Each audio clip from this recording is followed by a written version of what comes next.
Gather round, freaks. It's Thursday, and we're turning the pages of the Grimoire of Familiar Killers. And you know what that means? It's time to say the question we ask each and every week, and that is, hey, did you see this one? I saw it.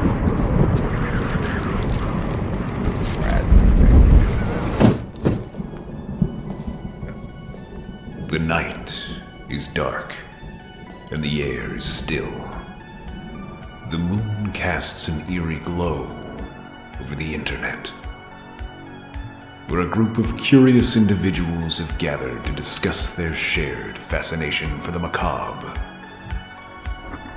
They hold in their hands a book with a foreboding presence, bound in flesh and inked in blood, a tome of horror that only opens its pages when a sacrifice is made. Within its ancient passages lie the secrets of the most infamous murderers and monsters of all time. Join us. But beware, for once this book is open, there's no telling what horrors may be unleashed. This is the Grimoire of Familiar Killers.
Hello, people of Earth, freaks, gather round. It's another episode of Hey, Did You See This One? I'd like to apologize. I like that new theme song. It's so fun. I know, I want to use it as our theme song, but it's too spooky. It's the Halloween season. It is the third week of October, which means we're talking A Nightmare on Elm Street Part 4 Dream Master. And I'd like to once again welcome to the show, friend of the show, person who's been on the show now. How many times is this? 4? 3? Third? 4? Maybe 4. Definitely 3. Definitely 3. Possibly 4. So you did Halloween 2. We did the Shyamalan phenomenon. I think that's it. Okay, I think that's it. Yeah. This is your third time. Well, everybody, please welcome Craig Webster back to the show. Shouldn't we call him Creepy Spider Web Craigster? I like it. I like it. Creepy so does the audience, apparently. Yeah. It never gets old, I promise. Come on. Nope. I've been crafting that since about 15 seconds ago, guys. That's right. We are. Well, it's been fun. Thank you, everybody. That was our show. Just a whole bunch of pre-made videos. You got to go out on a high note. The fart noise, and you're done. Fart noise, audience applause, fart noise, and we're out. Honk. You prematurely shot your wad. I'm always shooting my wad. Don't ever underestimate the amount of wad. Okay. Anyway. I never would. It's the beginning of the show, so let's kick it off right. Let's get into it. It's almost 10 after. We always talk about a brief history. Let's talk about our brief history with the film A Nightmare on Elm Street Part 4, Dream Master. A brief history. Since you were here last, Craig, he heard that. He heard that. We have sound effects. We have musical stings. They are amazing. So I hope that you appreciate them. I have made it a tradition on the show for the guest to go first. So Craig, why don't you give us your brief history? Yeah, no, I love it. My brief history. That's my take on it. Is this was either the first or second like completely inappropriate movie that I watched at a far too young age. It was this and Friday the 13th Part 3. My cousin showed me this. My friend, we were like seven. No, this came out. What year did this come out? 88. 88. Okay, so we must have been like 9 then. Had it on VHS and didn't watch the whole movie, of course, just fast forwarded to all the kills. And man, was I blown away. Like, this is probably I'm not calling it the best in the series, but it's probably my favorite, A, for nostalgia's fact, because it's, my first. But also because just they care so little about the plot. I mean, it's just such a weak vehicle just to get to these crazy, amazing kills with crazy, amazing special effects for the most part. And I love it. Like, it's just like, whatever. A Dream Master. Kristen gives her thing to the other girl who's played by a higher paid actress, and that's the main girl now, and she does all her things, and everyone dies. That's my summary of the movie. Pretty much. That's roughly my history with it. But that like set off my love of like slasher flicks. I have the Nightmare on Elm Street box set on DVD. I love this and the Friday the 13th and the Halloweens and everything. I can trace that all back to probably Adam Elliott's basement in 1989, watching this on VHS, and it was probably in a case just like that one behind your head, Jason. This one. Yeah. I remember that poster or the box case from Blockbuster Video before. Yeah, no, like the home, like they clearly like copied it from Jumbo Video or something. Like it was not in the official case. It was over one of those ones. The Memorex. It is reminiscent of the poster for the third one, which also had nothing to do with anything that happened in the movie. I think the story behind that is like they would give them, because these movies had such quick turnaround, they would say, this is basically what it's about. And then someone would just do the poster art and then they'd get it and be like, close enough. I mean, if you look at there's Freddy. Okay. If you look at it, the background, it's like it's the junkyard from like the first kill. And that's represented. And like his face... someone watched the movie until the first kill and they're like, all right, I got it. That's the movie. No, that's all they had written up to that point. They're like, I was going to definitely have the junkyard from the third movie in it because we got to get his bones back in the movie somehow. Yeah, right, with Helldog fire piss. Yeah. Helldog Best fire resurrection. Stand back Jason getting electrocuted by like a fence post or whatever. A dog with flaming urine. Yeah. Yeah. That's how all demons should be brought back to life. Yeah. Yeah, in my humble opinion. I got some trivia about that Hellhound fire piss. Actually, Jason asked me to do a little bit of research, probably so I had more to talk about this time than I did last time. Cool. We'll get to where I almost never talk. We'll get to the trivia in the body. You can sprinkle it. You can sprinkle it in as we chat. Steve, why don't you give us your sprinkle it like flaming piss, like flaming urine? Why don't you give us your history? Similar history to all of these movies. I feel like I'm repeating myself each week as we go through the Grimoire. I binged all of these movies when I was a teenager because I was too scared to watch them before that. So it was like as soon as I got out of the middle school, I'm scared of everything, I just jumped into the deep end with all horror and was like, you know what? I saw The Exorcist and it wasn't that bad. Now I can watch all horror movies. And it's pretty much true. Like The Exorcist kind of really softened the blow.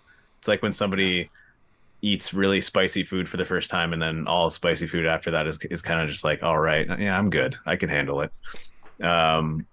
This one though, like you said, Craig, the special effects in this movie are the star. It's beautiful.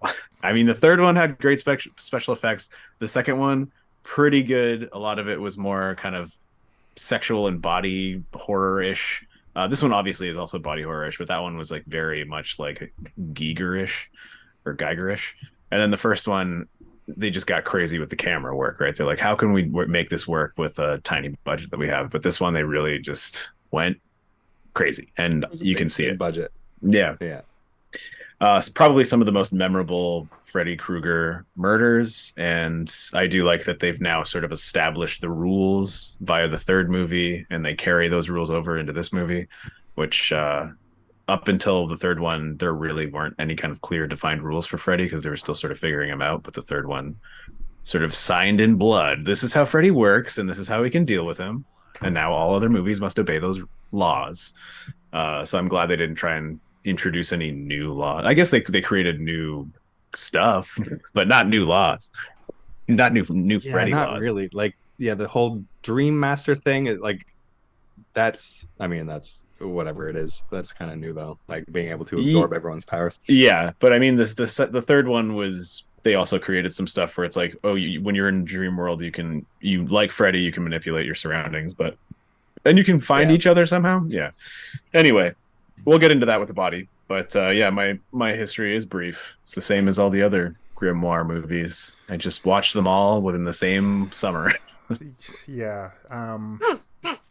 I mean, much like the other movies in the Grimoire, I'm like always more excited. I of course watched it literally Monday or yesterday. Actually, I watched it last night, like before I went to bed. And a lot like Steve, we talk about this all the time. It was one of those things where it'll be a movie. I remember kids talking about the pizza bit when I was a kid. That part, I think, trapped me in my mind prison, causing me to never be able to watch this film. And also, I think I think the only part of this movie that really got me was the cockroach part. And man, was some fucking good shit. If a 1988 horror movie can actually make me go, ugh, like when her arms bend backwards, that kind of shit gets me. But much like Steve and probably a lot like Craig, like nothing really affects me, and definitely not 80s movies. So basically my history with this movie is just like seeing the cover of it.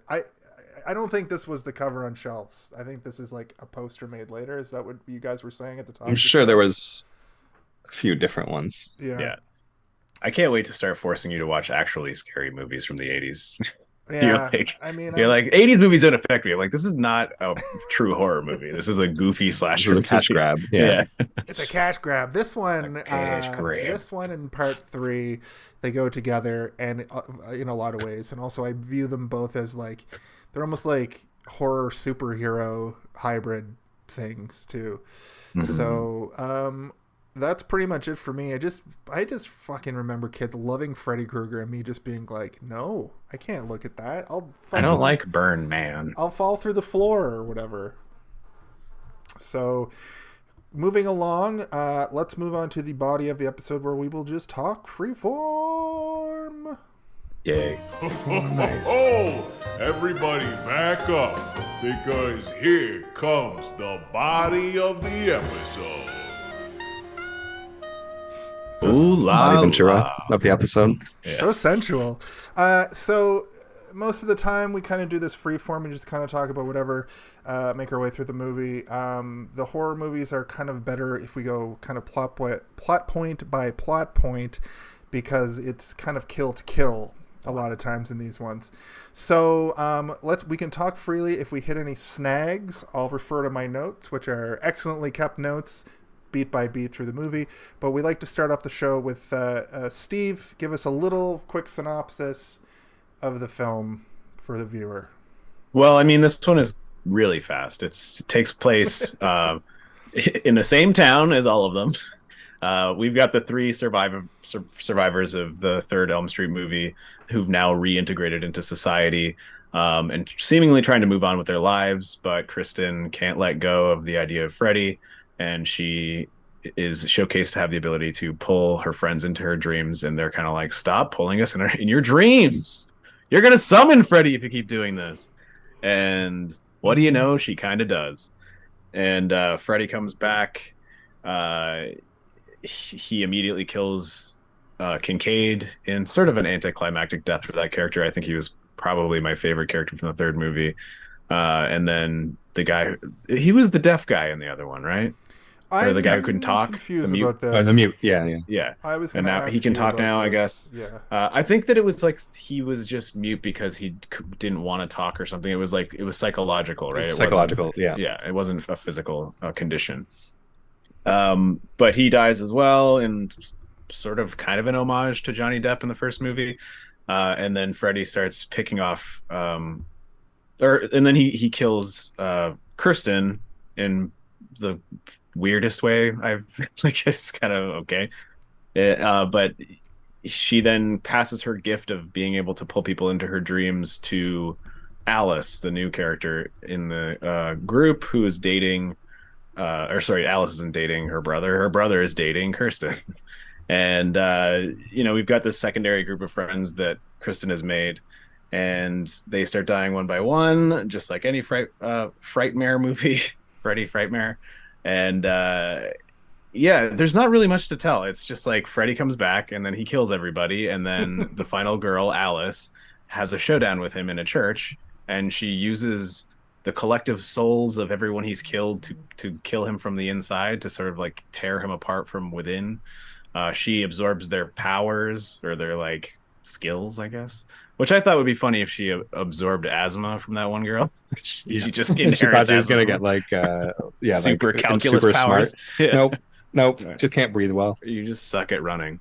And then the movie ends with sort of a more fine, like there's more finality to this movie than the other Freddy movies. You do see a reflection of Freddy in the pond at the end, but that could be, that could be chalked up to her just only sleeping for 2 hours a night, as she says, like 5 seconds before that. That's it. It's super simple. I was so confused about how they related to the first one and why she was just out of the gate, like dream walking, whatever they call it. But I know what's confusing to me. Patricia Arquette played Kristen in the first one. She had a last name, and this one the character's name is just Kristen, and it's a new actor. You just Tuesday Night, by the way, which is a funny name, fantastic name. Yeah, I just noticed that as well. But I looked her up. All she does is horror movies. Like literally, that's all she does. With a name like Tuesday Night, how can you do anything? You gotta be you're either going to be a stripper or a scream queen, or like a hip hop artist. Maybe Tuesday Night kind of sounds like a hip hop artist. Maybe. Fun fact: she also did the theme song. Sung the theme song for this movie. Oh, so maybe she was like a pop star. Or Not hip hop, but yeah. Which song? The beginning one or the ending? I don't one? know. No, the ending one is the Sinead O'Connor song, right? Song, which shocked me because I didn't know Sinead O'Connor did like crappy pop in the 80s. I thought she was always doing heartfelt with ballads. Freddie doing spoken word poetry over the top of it. Well, that's the next song. I'll come get you in your sleep. That's the Turtle Listen Power style. to the sound of me creep. Freddie rap. Yeah, that might be the one with Tuesday Night. FREEDY power. Yeah. It's go Freddy, go Freddy, go. But the opening song is like a far cry from the opening song of the first one, right? The other movies have very moody music, or music that's very telling of the vibe of the movie, and this one it just doesn't seem to fit, right? It's almost like an advertisement. I wanted to bring up the soundtrack. Yeah, like as a point, we got Blondie is on the radio, but the rest, and then the Sinead O'Connor song, and I don't know who the rest of the music's by, but it's maybe if we were older, if we were adults in the 80s, we would know who the hell these songs are by, but it's there were a lot of very songs, cheap seeming soundtrack. There were a lot of songs in the movie, though. I watched the whole credits and I noticed that there were probably 10 songs in the movie altogether, which leads me to believe it's a lot like the Chucky movie we did, Bride of Chucky, which I knew all the songs because it's all like late 90s like rap, rock and metal. Like there's a White Zombie song and a Rob Zombie song, so like that's sort of crazy. And what's his brother? What's the Monster Magnet song? Power Man 5000. Power Man 5000. I don't remember his brother's name, but that's the band. John Powerman. The thing that I love about this movie is how it fucking wouldn't even need a plot. The plot's so erratic, and it kind of slowed the movie down, even though it's still only 90 minutes. But they needed a reason to get from kill to kill. And like literally, I just wrote, "Here the fuck we go again," because it just starts off with her in a dream. It's the same dream as always. You see the house, you see the creepy little girls singing the 1-2 Freddy's coming for you refrain. She's carving some shit with chalk in the sidewalk. Carving with chalk. Yep. It's all very the opening, and then we get a great intro, which is pretty, like, I love a good opening credits that has stuff going on, as you know. Although the Friday the 13th white on black and then explosion at the end has kind of grown on me. You're like, I now appreciate nothing to immediate explosion. If the next one doesn't have an explosion, I'm gonna be pissed off. Yeah, The explosion was only there because that was the 3D one, right? no, but it happens in the fourth one as well. It happens in the fourth one too. Oh, really? It did? Oh, man. Yeah, I think the fourth movie was like, well, we can't not have an explosion. We've already, we like that. People are going to expect it now. Their thought process was exactly Jason's. Just like, well, we got to have explosions every time now. But Jason, you saying "here the fuck we go again"? I'm pretty sure that was like Kincaid's exact line when Freddy pops up. Oh, well, I want to ask you guys this. This is the thing that drove me insane about the first act of the movie. Why, if you know that Freddy's dead and gone, why even bother using your powers to go into dreams still? What was she They never. This is my problem with the plot too. What was she looking for something? All I can tell is that she had the ability to do it and was just doing it for the fuck of it. She's literally just dreaming, man. Like, she doesn't control what she dreams about. She just controls, like, pulling people into her dreams because she's a scaredy cat. Oh, she's scared of Freddy, obviously. So her power is to pull them in. It's not her power to go into dreams. She's just sleeping and has a dream, and then she's like, "Oh shit, it's a Freddy dream." Because the rules of Kristen's or the rules of Alice's ability are also kind of weird and like. Yeah, I got problems with once Alice. Yeah, we can get to that later. I got issues. But my thing about this is like, is she just pulling her friends into the dream because like she's just having horrible nightmares and grasping onto something? Yeah, she wants some help. She's scared, so she's like, "I'll grab my two friends that I know I can pull in here," and they're immediately like, "Don't do. There's nothing here. You're just scared, and you're now ruining my sleep. I was dreaming about being a billionaire, and it was dope." Yeah. Yeah, what the fuck? I mean, even if, and we know it's true, like even if Freddy is there, and we know he is, I mean, just leave everyone else out of it. Like, you're all gonna die anyway. Just like kill yourself. Yeah, later in the movie, don't kill yourself. But I mean, like, don't pull everyone else into it. And it's even worse when she gives her powers to Alice, because like it's like, okay, well now you're putting this responsibility on her. And Alice pulls in people while they're awake. I don't know what's going on there. Suddenly they're awake and they're in a dream. They had like the weirdest... what's her name? The workout chick was like working out. Debbie. And Alice pulled her into a dream. How does that work? They had the weirdest like misdirect with her daydreaming through the whole movie. I thought that daydreaming shit was going to be more apparent. I think they only really did it the one time in the classroom with Sheila. I think that was meant to like infer to us that she daydreams constantly, and she's able to then, because she's so, she's constantly daydreaming. Her ability to manipulate dreaming is passing through into the real world because of her ability to daydream so vividly. It would have been interesting if that was more clear, and like if she did it more and she discovered that but I mean, you need like a 2-hour movie to be able to kind of go through the paces of explaining that kind of stuff.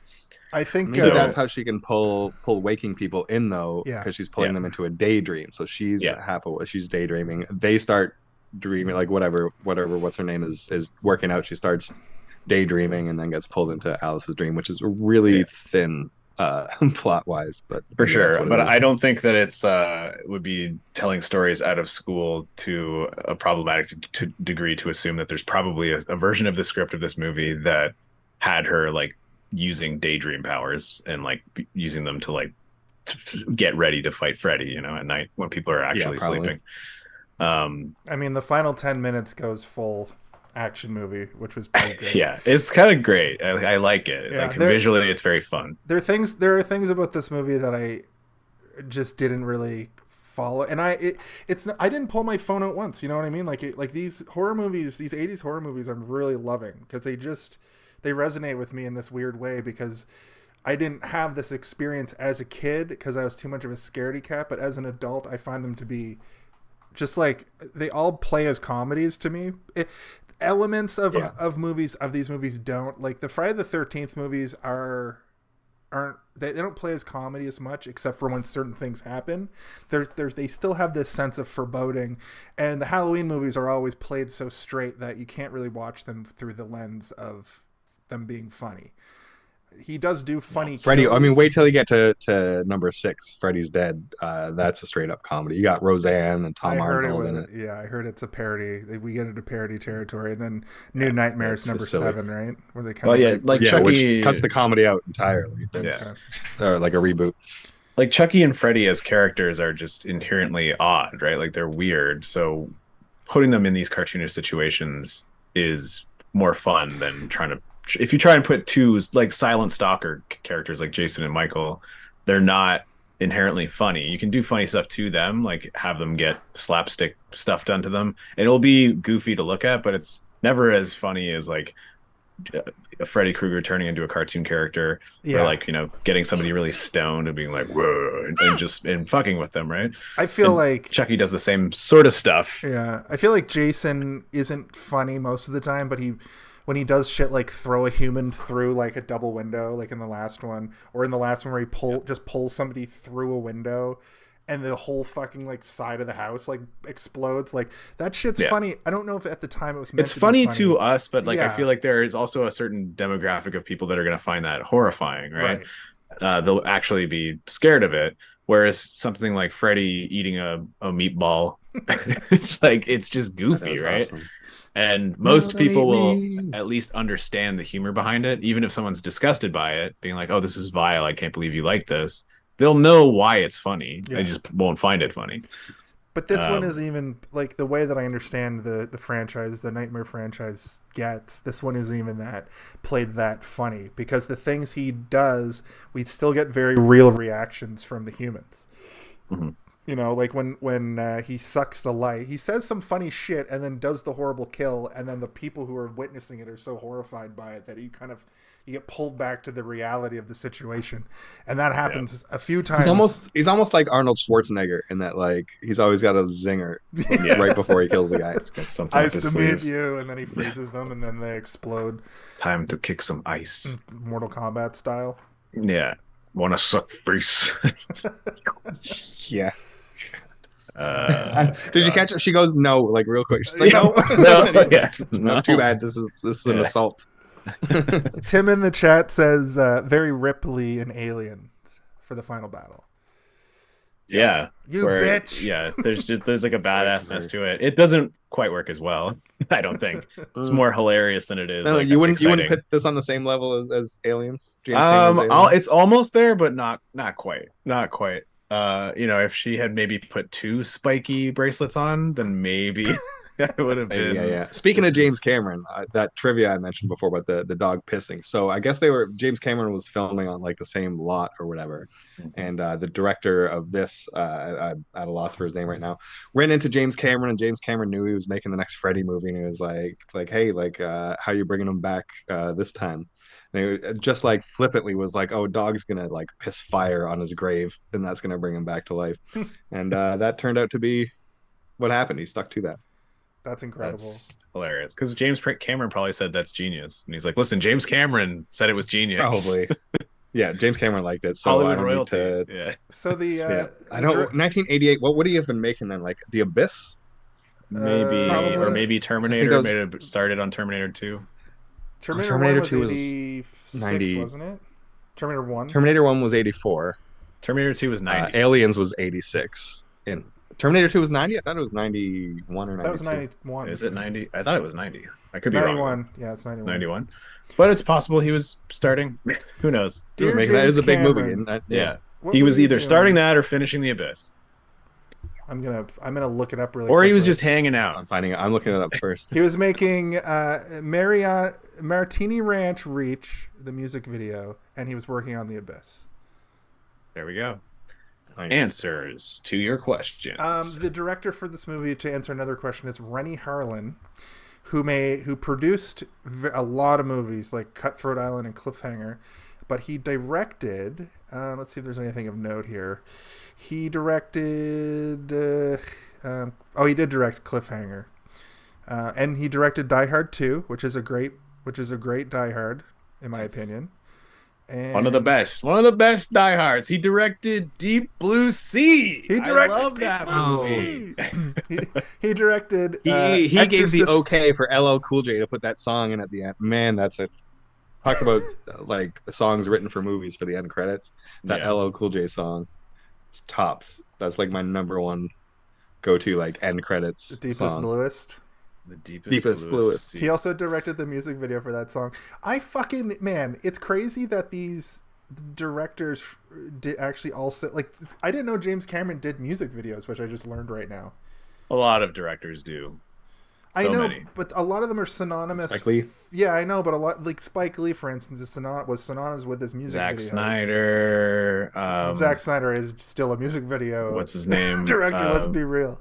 What's his name? The guy who directed The Girl with the Dragon Tattoo remake and Alien 3 and what's his name? Susan. Fight Club. Grimace. Fincher. David Fincher. David Fincher. There we go. I don't know how I forgot Grimace. one of my favorite directors' names. Grimace did it. Now we have to do he directed several Grimace Shake TikToks. Yeah. David Fincher's Grimace Shake TikTok. Fuck, that'd be weird. It's so dark. It's darker than regular. So dark. Okay, well, you answered all my questions about Kincaid, Joey, and Kristen, so I can go down my list like this much. Before we go on, can I mention that in almost every single movie, somebody refers to Freddy Krueger as Fred Krueger, and it always sounds like a knife in my ears. Like I hate it for some reason. I Like, think they ugh. do it I to think, refer at least to him. consider ourselves lucky no one calls him Frederick Krueger. Frederick Krueger. Imagine if you Yeah, pronounce I that. just feel like if someone called him Fred Krueger as he was trying to murder them, he should be like, "Please, it's Freddy. Fred was my father," or something, you know. Well, that's kind of the way that I look at it. They always refer to Fred Krueger as the kid killer from before, and we probably talked about this in the Grimoire episodes about Freddy previously. But like, did they retcon in the remake that he's a kid? No, it's Bad always man? there. It's always From the first one. subtext. It's subtext throughout all of them, but it's like they don't. None of these movies would be fun to watch if Right. we had to deal with Oh that. yes, I remember that conversation. The first one they explicitly explain it. Like Nancy's mom sits her down and is like, "Listen, like your dad and I and the other kid's parents around the neighborhood Killed murdered him. this guy because he was killing children." But I mean, so the original script for the first movie, he was not just killing them; he was doing other stuff to them. But during the filming of that movie, there was this rash of like children coming forth because of a school that had a systematic abuse system of the teachers abusing children, which I think eventually turned out to be not true, and like some twisted parents were like doing it to try and fuck the school over for some reason. I don't know the details, so don't quote me on any of that. So they removed all of that from the story and just made it subtext and been like, yeah, he killed them and that's it. He just really liked killing kids. And that's all. And then the remake, they went right back to what the original script was, and it made it very not fun to watch. You're just like, ugh, Freddy Krueger. Also, Anytime the Freddy actor, Krueger. I mean, that actor is like a fine actor, but he did not do a good Freddy. You know what though? I rewatched it recently because I was like, maybe I'll change my opinion. I'll watch it again. His performance is actually not that bad. It's the fact that like they don't give him fun lines to play around the guy with. that played Rorschach? Yeah. They don't give him fun lines to play around with. And if they did, they wouldn't be fun because of the fact that the entire story is revolved around the fact that he's like a child molester. And that's not fun. That's not fun horror movie stuff anymore. It's gross. They try to and make weird. it like a serious reboot, but like you can't get the ghost of the past 7 movies. Like Yeah. you can't shake that off. That like No. I mean, in the 6th one, he literally like a guy dreams he's in a video game, and Freddy kills him by playing a video game. Yeah. Spoiler alert for the best scene in that movie. Do they in the remake? Is he a wisecracking Bugs Bunny type, or is he just like, No. I'm gonna kill you, and then he kills you? He's like, No, they try to make it just he's dark like, and- yeah, he's like, you're my favorite, Nancy. And like that's all he does is like grow. And then he'll have like weird lines every once in a while that are meant to be comedic, but they don't come off that They way just because don't, you know that he's just thinking about other stuff, So, not like, just murder. It's safe to say that most of the reboots, the Halloween and the Friday the 13th, Michael Bay's, I think, Friday the 13th. He didn't direct it. Bay? Or I don't think he produced it or something. He's just involved. He's like an executive Just slap producer. his name on it like the Ninja Just the Turtles. money guy. This is when people were like, "Ooh, Michael Bay has a new thing coming out," and got excited about it. Now people are like, "Don't put your name on it. No, because you made You're a joke now." You made Ninja Turtles seem like it was Michael Bay, and it really isn't. It's its own thing, and it's actually pretty good, in my opinion. What I'm trying to get at though is the remakes of the big players. Actually, the Grimoire all have remakes now, which is interesting. We'll have to do that like last, but are Most any of them only have one. It's true. I think there's two Halloweens, right? There's like 5. No, There's 2 series of remakes for Halloween. Yeah, there's the Rob That's what it Zombie. is. There's the Rob and then another Zombie, one, and then yeah. there's the Okay. whatever. And then there's the new ones like Kills and Dies or whatever they're called, and they retcon like most Halloween of the movies kills, there. Halloween dies, Halloween And comes back again. Ugh. Halloween's never coming back. Everybody You named should their make one kid called Michael Happy Myers. Halloween. They did. That's actually the tentative title for the third one. Yeah, it gets real masky going forward, I assume. But No, it's just like an introspective look at all the survivors, and Michael Myers does not come back. No. And it's just them all dealing with their lives after the massacre. it's a mockumentary. It's just their marriage is falling apart. Yeah. and They're their like, kids it's just hanging not the out. same since Michael Myers dies. But you guys have The constant fear of murder, us getting murdered, is what kept our marriage together. just to sort of I'll watch it in the hopes that Paul Rudd shows up. move forward Right. with my question. Are any of them good? Like the way The Jason ones are right. The Friday the 13th. Yeah, I like the Jason one. Okay. Yeah. Because it just feels like a modern reimagining of the same idea. It's just like a bunch of teenagers in a cabin on the lake. Not stellar, and- but watchable. Is it like a remake Yeah. of the first one, kind of? No, Yeah, kind of. No, nope. kind of. It's like No, a 'cause remake that's of not- the second one Oh, okay. with a little Yeah, bit of the that's fair. third one. So it 'Cause has Jason in it. the Pamela Voorhees stuff is completely removed. It's just Jason is like a monster man in the woods, and he wears a bag on his head like he does in the second one, and then partway through the movie he finds a hockey mask and puts it on, and he just kills teenagers, and it's fun. And it's fun. I think there is a And part where Halloween- they I find like the Rob Zombie ones. I like yeah? the first Rob Zombie one. I like the first one, I mean, too. it was fun, but it was a I bit thought- long though, because he added like 45 minutes of like Mike Myers growing up, like backstory. and he was like, yeah, Which baby. was, like I liked, but it was too much, too long. and then Mike Myers loses his mojo and he has to get it back. How Mikey got his groove back. yeah. With his Swedish penis enlarger pump or whatever. Yeah, no, Well, I like that's the not first his one. bag, baby. Yeah, I like the first one, but the second one just felt kind of mean to me a lot of the time. Like the kills in the second one were so drawn out and overly gory to the point that I was like, this isn't fun. It feels that's- rude to the My- actors. My mind prison for horror still remains in that area.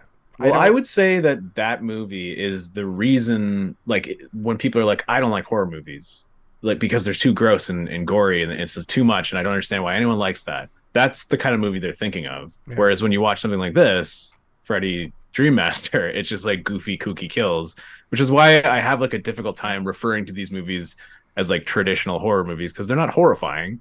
They're just horrific moments happening to people in comedic circumstances and like strange events, but are like beautifully told through amazing special effects and super creative people getting together and making stuff really visually interesting.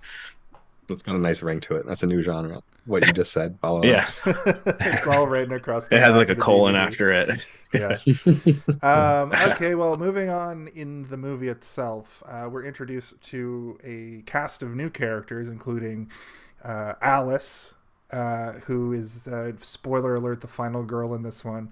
She's the Dream Master. And her Her brother Rick. boyfriend. I used to think Her- Rick was so cool with his her- like kind of spiky hair Yeah. and his karate skills.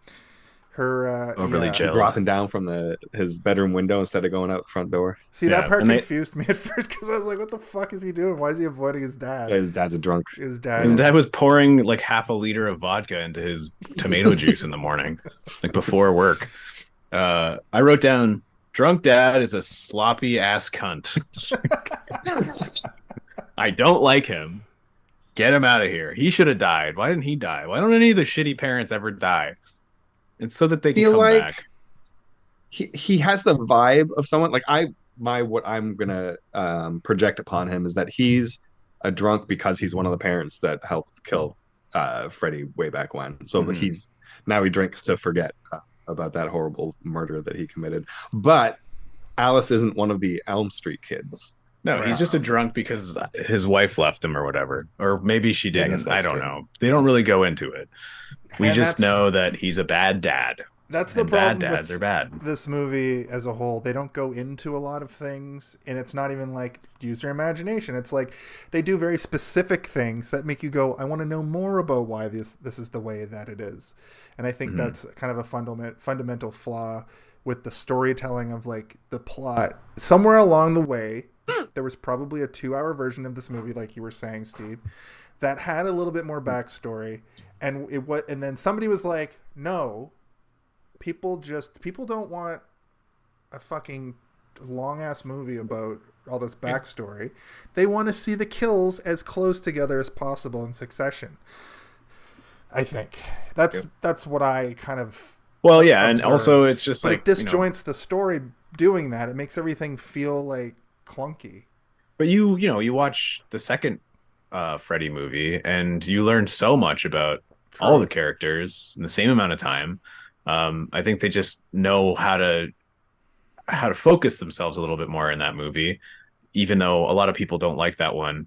The cast I was think small. nowadays it's like it has this resurgence as like this like perfect queer cinema movie, which I happen to agree with, where the subtext is like super poignant and good, whereas there isn't really any subtext in this movie. It's like a bunch of crutch cliches propping up a non-existent plot so that we can get to really amazing This special one effects. does excellently set up and pay off Freddy's like comedy kills. Like he kills people by doing the things they're afraid to them. Yes, of course, Yeah, but like the that's asthma and the bugs. And Yeah. also for what it's worth, this cast probably has the most kills in this one out of any of the four, because he has to kill the remaining crew of 3 and then a whole regular sized group of kids. That was like, Yeah, like he just kills the original 3 to get them out of the way. Like that Very happens so quickly. quick that yeah.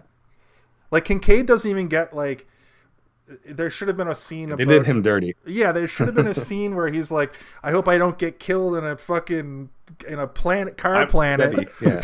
I'm really scared of scrap yards. If it was a yeah. planet, also. Like I don't mean to like demean the thing that you just said, or be reductive in any way, but like the setup and payoff it's not masterfully done in any way. It's like, oh, you're scared of cockroaches, now you are a cockroach. Like I don't think that it's like very True, but creative they in terms did of like telegraph it it's just in a neat way, though. they telegraphed it for sure, but they telegraphed it through a megaphone like right into your fucking face. I Like, didn't. she doesn't like bugs. I Okay. didn't put that together, honestly.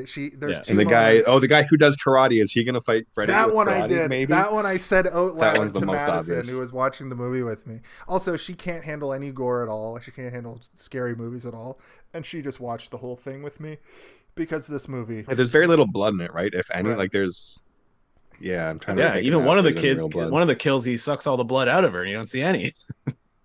She Don't just see turns any, into and like a little deflated, like What's her name gets crash killed test as the dummy. cockroach. It's just like cockroach juice that yeah, squirts out of the. it's like it's bug juices. What they could have done for that. I guess there's kill, blood. There was blood in the waterbed, right? Like floating around with them. No, he's just No. floating in like there's no Oh, blood. there's no It's blood? like Oh. just There's clear blood water. when he Yeah. there's blood when he like bursts up through, like in the dream. There's blood because I messaged Steve to be like, "What are the odds that we have 2 Grimoire movies with waterbed kills?" Because and they're both from Freddy. and they're Yeah, no. I think that was just them like paying homage to the Johnny Depp death, right? Being like, Yeah. oh, people love that water death kill. Let's like psych him out. Well, I was This, referencing time he's trapped in it. I was referencing the waterbed kill in Chucky. Oh, Bride of so we Chucky. have 3 waterbed kills. So I guess 3 waterbed Johnny kills. Depp's was not a water bed; it was a regular bed. It was a blood bed. But then Blood the blood just a fucking regular filled the bed. room. True, Okay. yeah.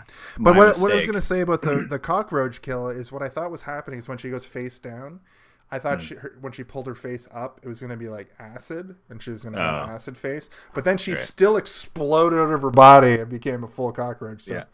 We should make pretty awesome. We should make our own horror movie and call it Acid Face, and that's the villain. It's Acid Face. He's back. Yeah. He's back and he's melting faces. Yeah. He comes for you on your lunch break. Oh, specifically. Tim in the chat says cockroach juice really grossed me out as a kid when I first saw it, and I can imagine It was pretty gross. that whole sequence being especially fucked in 1998. Yeah. Like, how did you react to that, Craig, when you were just a kid? 9. Yeah. I was probably we were just like there's 3 of us in my friend's basement. And we were just like whoa, cool. Probably. I think She's got It was like the cockroach coolest face. fucking thing to watch that movie at 9. Like my friend's parents weren't home. Like his older brother was upstairs or whatever, and just like I think the most just similar. watching something we knew we weren't supposed to be watching, and it was fucking awesome. I've always been able to handle video game gore, like even through the times when I couldn't handle movie gore. And I think the closest to that experience I ever had was I rented Resident Evil 2 for the PlayStation 1, and me and my buddy Jacob like played it at a sleepover with like the lights out, and that game kind of affected me in that like whoa, oh my god kind of a way. What actually got me in video games recently is The Quarry. I started playing that because I was on PS Plus for free. Have you played all the way through it yet? No, we played a bunch of the Dark Picture games though on stream. Mm-hmm. There's a part where it's I won't spoil it. Don't for spoil you. it. A part that's so great, gross me. And it's a video game. I was like, oh man, like they did it so much detail and just so much gore. Until Dawn has a few moments getting like that that. point, yeah. If you haven't played Until Dawn, it's also it's like one of my favorites. Yeah, it has some moments that are like, how did they fucking get away with this? And also, so I was going to start a new segment during this show called MPAA Trivia. And the MPAA is just like the number at the end. It's like the official number for the rating of the movie. But me and Steve watched different versions, I assume, of the movie, and neither of them had it. And I've got a master list of MPAA ratings. I mean, it's possibly watched the same version and they just both didn't have it. That's it's true. The same version. But that said, none of the Nightmare on Elm Street movies except for 2 are in that MPAA, and all the Friday the 13th. Well, that just means if there's no MPAA rating, it just means the MPAA didn't give it a rating, right? Like that's how it works. Because the MPAA rating is like rated R, rated PG-13, whatever, and then they put a number as to like this is the 22,590th one we've done. So I'm wondering if this movie was too like, did this have an NC-17 rating? Was it like so rated R that there wasn't much swearing and there wasn't much blood? I feel true. like they did that specifically to keep the rating as low as they could. So I'm just curious about why that is. I feel like New Line Cinema was like rogue movie making back then. They were just like, we don't care, we'll release it with whatever, and if you don't pass it, then we don't pass it. Yeah, but I don't know enough about how it works, so that's why I've always been kind of like, why the fuck are we doing this segment? Like, because I'm like, it doesn't mean anything. It doesn't exist globally. It's not like if we ever do a foreign film, it's not going to be attached to that if we do like the original version of it or whatever. Cool. But I thought that it was on like every American movie, and I wanted to turn it into a game, a guessing game. I like the idea. Like, I didn't. Yeah. How does it, like, a movie has to have a rating to be released into theaters, doesn't it? But that's what I'm confused about. Yeah, I don't know. Like, that's the thing, is like, I don't know. But if it doesn't have the number, it means it didn't get rated by the MPAA, or they. I'm looking at it on IMDb. It's rated R. Right. So it does. It's not unrated. No rating on this movie? I'm not. That's not what I'm saying. I'm just saying that. No, I was talking to Jason. Right. But go ahead. I'm not saying that it doesn't have a rating. I'm saying that the MPAA didn't give it its rating. It was rated by something else, and the MPAA just approved it and didn't like put it into their, I don't know, their annals of history in terms of cinema. I don't know how it works. We'd have to get like Cam or something here to explain it to us. I feel like even if I tried to look it call 'em up up. and read it, I'd be like, I don't know. No, I don't understand this still. I quickly Googled, like, why doesn't it have an MPAA rating? It's just like, why is it rated R? And then somebody was like, because it's a fucking bloody, violent movie. Because a lady gets her face ripped off and she has a cockroach face on the Most of that What was happened? English, I think. a cockroach face underneath it. Underneath Uh, it. Yeah, see. I was gonna make a new segment called Penis Envy. What is it?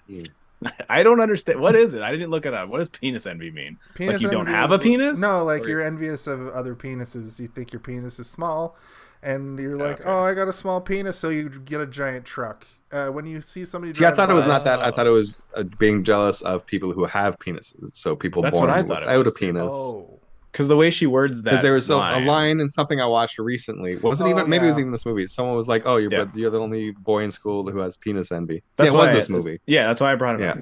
up. I didn't just Okay, bring so that it comes up full out of nowhere. circle. We're not just I spiraling. didn't just say into- penis envy. What is it? For no reason. that's a Because good- she says to I was him, half I bet- asleep. I had had a little bit of marijuana because Okay. that's legal here in Canada, You smoke and weed? I was losing every day. you almost fell asleep, and then Freddy would have come to get you in your dreams, and you would have been Would like, "Penis envy, what is it?" And chopped your wiener off. That's So- penis envy. So when I talk about him not going full parody at, like, most of these movies only have 1 to 2 bitches when he says bitch, but if you fast forward to 2018 and you see that episode of Rick and Morty where they parody Freddy Krueger, he says, like, every line he says bitch. So what movie does that start happening in when he starts calling everybody bitch? The third one. All the So I'm sure he must have said it. It's He the says third it one. It's once when, in it's when this one. he says welcome to prime, Welcome to prime time, bitch, bitch. and he puts her head in the. That's the first bitch, the first Freddy bitch. But not the first. When does he say it, like, 100 times in a movie? He doesn't ever do that. That's doesn't. not. It's not a See, thing that he does. He says it Okay. maybe Rick and Morty once is or a twice. comedy show, Yeah. so they exaggerate for humor. No, I get that too. I understand that. I'm not stupid. I took that reference as there at some point when it gets self-referential. No, He it's says just it. like so. He also says, "Oh, sweet fresh meat" in this movie, and he says that a bunch of times after this as well. But calling someone a bitch is much funnier than saying, "Oh, sweet fresh meat." So obviously, Rick and Morty's going to latch on to the bitch thing because it's funnier to do. Yeah, he definitely says it in this movie in the way He usually that only- we get he- one, and it's his catchphrase. It's a big moment in this one. But that's how they all are after this. They don't. He doesn't say it a ton of times in any movie. He says it maybe once, or he says it once for sure, and then he says it maybe twice at some. But like they like to save it as like a like a cherry on top kind of Right. thing. Like, oh, this is the big kill. This is the one where they Bitch. spent all the money, so he's gonna call you a bitch before he gets you. I think in the next one he says, "Bon appetit, bitch." I even You're like, so, okay. at Yeah, the yeah. beginning when he anorexia kills girl. Kincaid, Yeah. I even wrote, make a pun and call him a bitch, and then I wrote, he sounds like the Undertaker. You know, the professional wrestler, the Undertaker. Sounds like the Undertaker in this film. I don't You know the amateur wrestler, the Undertaker. The But I don't know amateur. who you're talking about. I know you know who I'm talking about for sure. I thought the Undertaker was always quiet. He is. He used to also be. is like, rest in peace. Nice. Is that the actual Undertaker music? It's possible that he actually had that ready to go specifically for this moment. Kind of sounds like a slowed down version of the Taco Bell ring. Is it the bell at the beginning of AC/DC's Hell's Bells? Live Moss. So yeah, for to anyone answer your listening, question- Jason is about to die of That a heart was, attack that from was laughing too just much. for me. Well, to answer your Rest. question, Jason, he never says bitch 100 times in any movie, and he never will. See, he kind of If- sounds like Nice. He kind of If you've sounds. seen the 1997 flick The Edge with Alec Baldwin and Anthony Mhm. Hopkins, Alec Baldwin says Anthony Hopkins' name like 129 times in that movie. Yeah. It's crazy. And I want to interview like the director or the writer and be like, Yeah. what is going on with this? Because once Yeah. you hear it, it's impossible to Isn't watch it like that movie. Charles? Like, what is it, Charles? Charles. What is it, Charles? Charles. How do you You make can't, fun you can't be the bear, Charles. Charles. But also Anthony Hopkins says Bob's name a lot too. He's like, "Come on, Bob." Is he? I File just for am ice, so Bob. How do you do it, Bob? blinded by. Yeah. Bob, how do you do it, Bob? So weird. I figured it was. My best guess is that it's Alec Baldwin doing his best. Like someone bet him. Like how many times can you say that guy's Right. name? Or he was just drunk.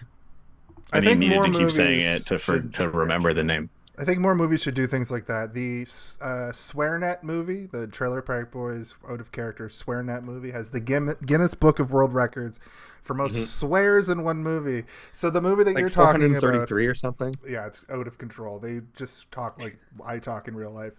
But the amount of times that name is said has got to be some sort of record, because that's not a thing that happens in movies where they say the thing over and over.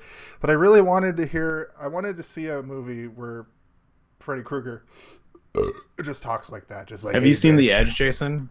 No, The Edge. no. That's a very good It's on movie. my Plex. Of course, I bought it legitimately and just Yeah. ripped it from. It's one of the DVD. few It's on my movies Plex. that I still have, like in physical form. I have a bunch of movies stored at my parents' house, like DVDs, but my Blu-rays is one of the only ones that I was like, I really like this movie, and I don't exactly know why. Like, it's a good movie. It's not. It's yeah, good, not great. It's not great. There's just something about it that speaks to me, I guess. And I like the idea of somebody having absolutely no practical experience, but so much knowledge and being able to utilize it. It's like a really interesting idea. Speaking of names, I have something for you. Okay. That's when they said the name of the movie in the movie.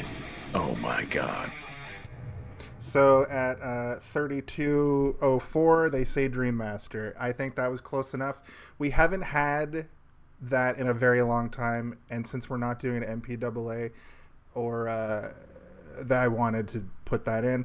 Also, what are your thoughts on a Home Alone of It All segment? I don't know if there is one. I guess when Freddy gets peed on. That would be it. What's the Home Alone of it all? The Home Alone of It All, of course, is when in the movie Home Alone, Kevin McAllister slaps down the blueprint and gets ready for the burglars to come. And as a kid, I always was like, that's the part, that's when the movie that gets going. That's, we're ready, it's happening. It's usually the third act of a movie, but sometimes it can be debated that it happens sooner, it happens later. For instance, last week, we posited that even though Jason was killing people throughout the movie, when he goes on his final act of his final tear and is just killing one person after another, that's sort of the Home Alone of it all. I do have a sting for it, but it has the Home Alone music in it, and it keeps getting dinged. And I know DMCA'd. that I know that it doesn't affect us. It just gets us like banned in Russia, but it does leaves a little. I feel like we're probably banned in Russia already, so. Okay, well, I'm gonna play it. No, you don't have to. I'm just saying. I'm not really concerned about being banned in Russia. But like, it's pretty This is good. gonna Is the say it. problem. Fuck Putin. If you want to be banned in Russia. Fuck poutine? I love poutine. What do you The mean? Home Alone of it all. Yeah, I love it too. Fuck it. I love poutine so much. I fuck it. Fuck you, Russia. Stop bombing Ukraine. Whoa, I've had, relax. You don't Two need and a half to glasses of wine. give them so the this is the kind of finger. comedy you can expect from me. I doubled down. Anyway, that was the Home Alone of it all and the fucking title drop, so we can continue talking about the fantastic film. A Nightmare I on just Elm want to Street say, Part like, 2. so you know, we have all the characters have been introduced essentially at this point, right? We've got the calculus nerd who shows up. We've got the leather jacket, big haired, like sort of punk, Exercise. Sheila, exercise Debbie. woman. Yeah, she's I'm not obsessed with working memorizing out. there's no reason for me to put these names in my brain. I gotta remember other important information, like I'm that guy. I do that. how to use a fork and stuff. I'll forget. Rick the karate guy. Rick the Rick. karate guy. The Yeah. Karate Kid part. We'll call him Rick Shaw because that's just like a horrible joke. Make me legitimately laugh. I mean, it would have been worse if he was like an Asian actor and they just like cast him to be like a karate guy. Right? Oh yeah. No, that would have been way worse. Yeah. Especially with a white sister and dad. He's like, I'm adopted. That's why I love karate. He also clearly didn't have any kind of karate lessons. He was just punching a bag and That's what I kicking kept high. thinking. Yeah, like He's he He didn't probably have was any- real bad. They Yeah, give him he a didn't- karate He had some montage. acrobatic skills, but Yeah, he could kick high and he could punch Yeah. straight. They But, played this kid off like pretty cool, but kind of weird. But he loves karate. is doing all I like this his karate clothes. shit. I was very into his clothes. I was like, I would dress Into his like hair. this. But I the was like, that reality- hair, it's Yeah. spiky without seeming like he tried to make it spiky. It seems like he just woke up and his hair was like that tall. The Yeah, he was like reality a Dragon though, Ball Z character. of that character is he would be ridiculed endlessly It if might have been. We didn't see him interacting. no, with but he's anyone like outside friends of his with the close he's friends with that one jock who like stands up for him. Dan. Yeah, that's Dan what the man. that's called good. That's good. It's a good thing. I know it's That's good. Just good. My Jason's point- like, if I was in that high school, I would have bullied him bullied relentlessly. I would have kicked his ass with my own Relentlessly. karate, my fists. What and I him find weird though, falling if we're down. gonna bring up Dan the Jock, so Dan the Jock, The who most ends up useless getting character ever. romantic, most useless character, but he gets romantic with Alice has a crush on him like right from the beginning. She daydreams about calling him a major league hunk. There we go. And I he's couldn't into remember what it was. in the Like, did daydream. she call him a hunk of meat You or are something? one major league hunk. Hunk. Ba ba ba boom. Ba ba ba boom. Ba, ba, But ba, then, boom, boom. so Rick, wait, what is it? Trying to remember exactly who shows up at the cafe. Like Rick and Alice. No, Rick and Kristen show up at the cafe, and Alice is working, and Kristen's freaking out because Freddy's back. Yeah. And Rick's just like, hold on a sec, and runs over to the table full of jocks. And like, I'm so curious about what that conversation was. Yeah, because he was looking like- for him for a specific Yeah, he's like, reason, I which need we to never talk to figure Rick. out what it is. I thought it was clearly to in a bully big him rush. Kristen's like, we relentlessly. gotta go. And he's like, Maybe hold on, I gotta ask Dan so I can hook him up with my sister. Like that's what I imagine is happening. Is Oh, that, I thought that Rick was Oh, maybe a she's drug back. dealer or something. Oh no, yeah. he's a clean cut friggin' jock, man. That guy's not on. selling. He does cocaine. Do you see how sweaty he was after doing all that karate? He was only doing it for 1 minute. He would be. He was only doing You don't karate know. for There 10 could have been a seconds. time lapse in there. The fact that he was sweaty before the karate, that was the suspicious He part. just does a bunch of blow and then starts fucking.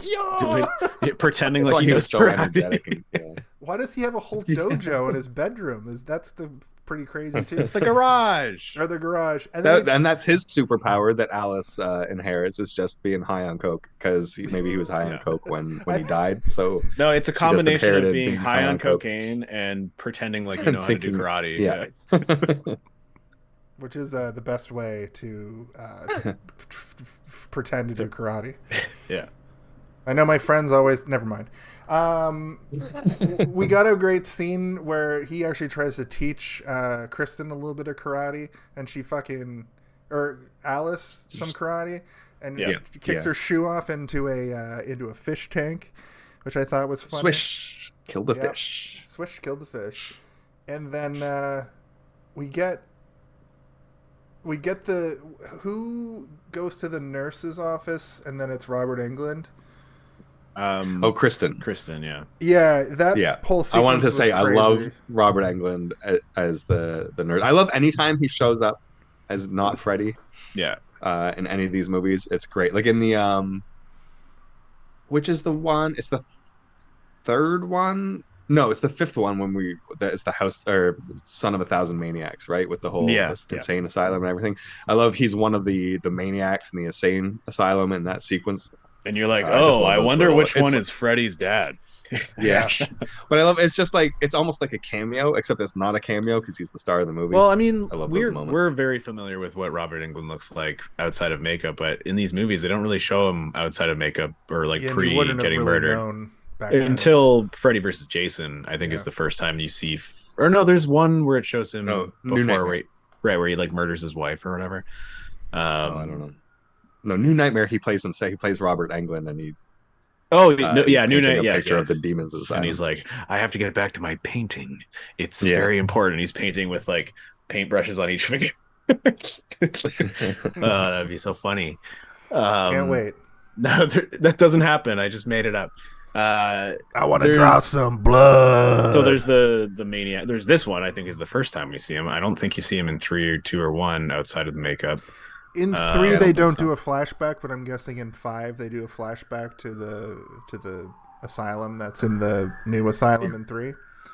Because I saw a still of him like with a mustache or something. That's because I was looking They at start a timeline. bringing him in more after this because Okay. I think they realize like, oh, this is kind of fun to have him because people don't immediately recognize him, but they can. And the fact that he's basically in drag, and It's like if you're paying attention, you recognize It's him. But if you're not very paying attention, you might reminiscent not. of the Joker, The in the Dark Joker in Knight. Dark Yeah, Knight, yeah, where he's that's what just I dressed mean. as like a Mhm. classic nurse, with like a little square hat on or whatever. Speaking of, when they're at that diner, Debbie is dressed like a complete dickhead, dressed like an old school diner get up, and then like other people working there are just dressed normally. So that's something. They have I a picked up. uniform, but she just doesn't modify hers. Yeah. Um, I I kind of liked the attitude of the calculus character. Like I liked that character a She lot, was actually. fun, and she Yeah, kind of I had reminds a me of mini Cass crush a little on her. bit. I don't know if you got that, Jason. I was like, this character kind of reminds me of Cass. I think it's because of the Yeah, glasses. I could see it. The but- glasses. and the height. Also, it's interesting to see a character like that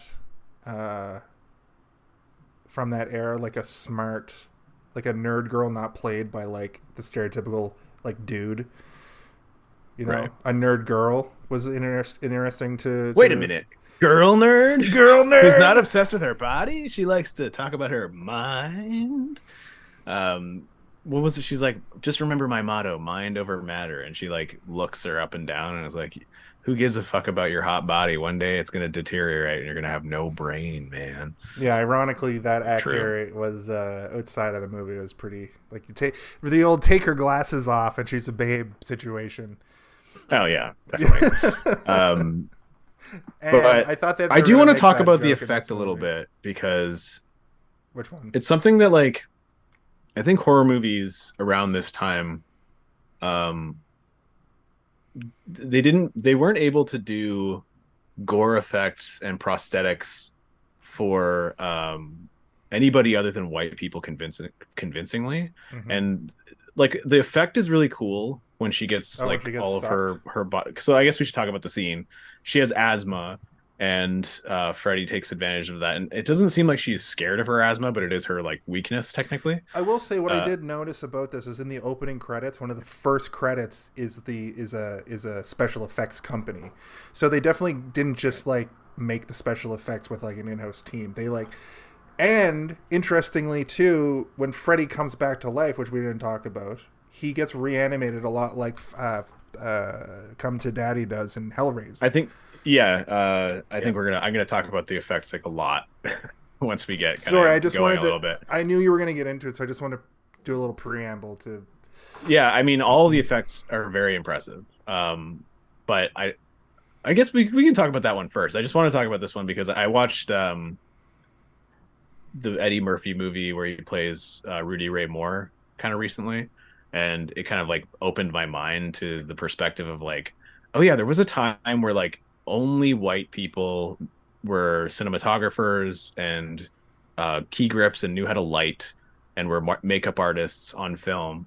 And when there would be black people in movies, especially when like it moved to color and everything, color film, they didn't know how to properly apply makeup to people. They didn't know how to light people properly. They didn't know how to do anything outside of like stereotypical. That's part of what I was skin. getting at. I didn't want to be like, and she's black, but a black female nerd was like, I've never seen that character in the 80s. I'm specifically talking about the special effects. Not the I know, character. I know, but I'm just saying.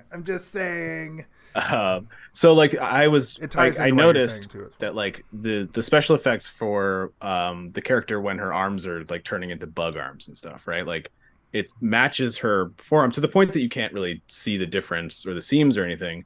And when it was her being crumpled down, it's like the skin texture doesn't match, the color doesn't match. Yeah, it's very rubbery looking. It doesn't, and I mean like that's the kind of the point of the gag, but like it doesn't match at all. And I think I didn't really look too deeply into it, but I think that like this might have been one of the moments where people are like, we need to maybe study this a little bit more, because it's not more difficult to do these effects on different skin types other than white people. It's just that it's a different process, right?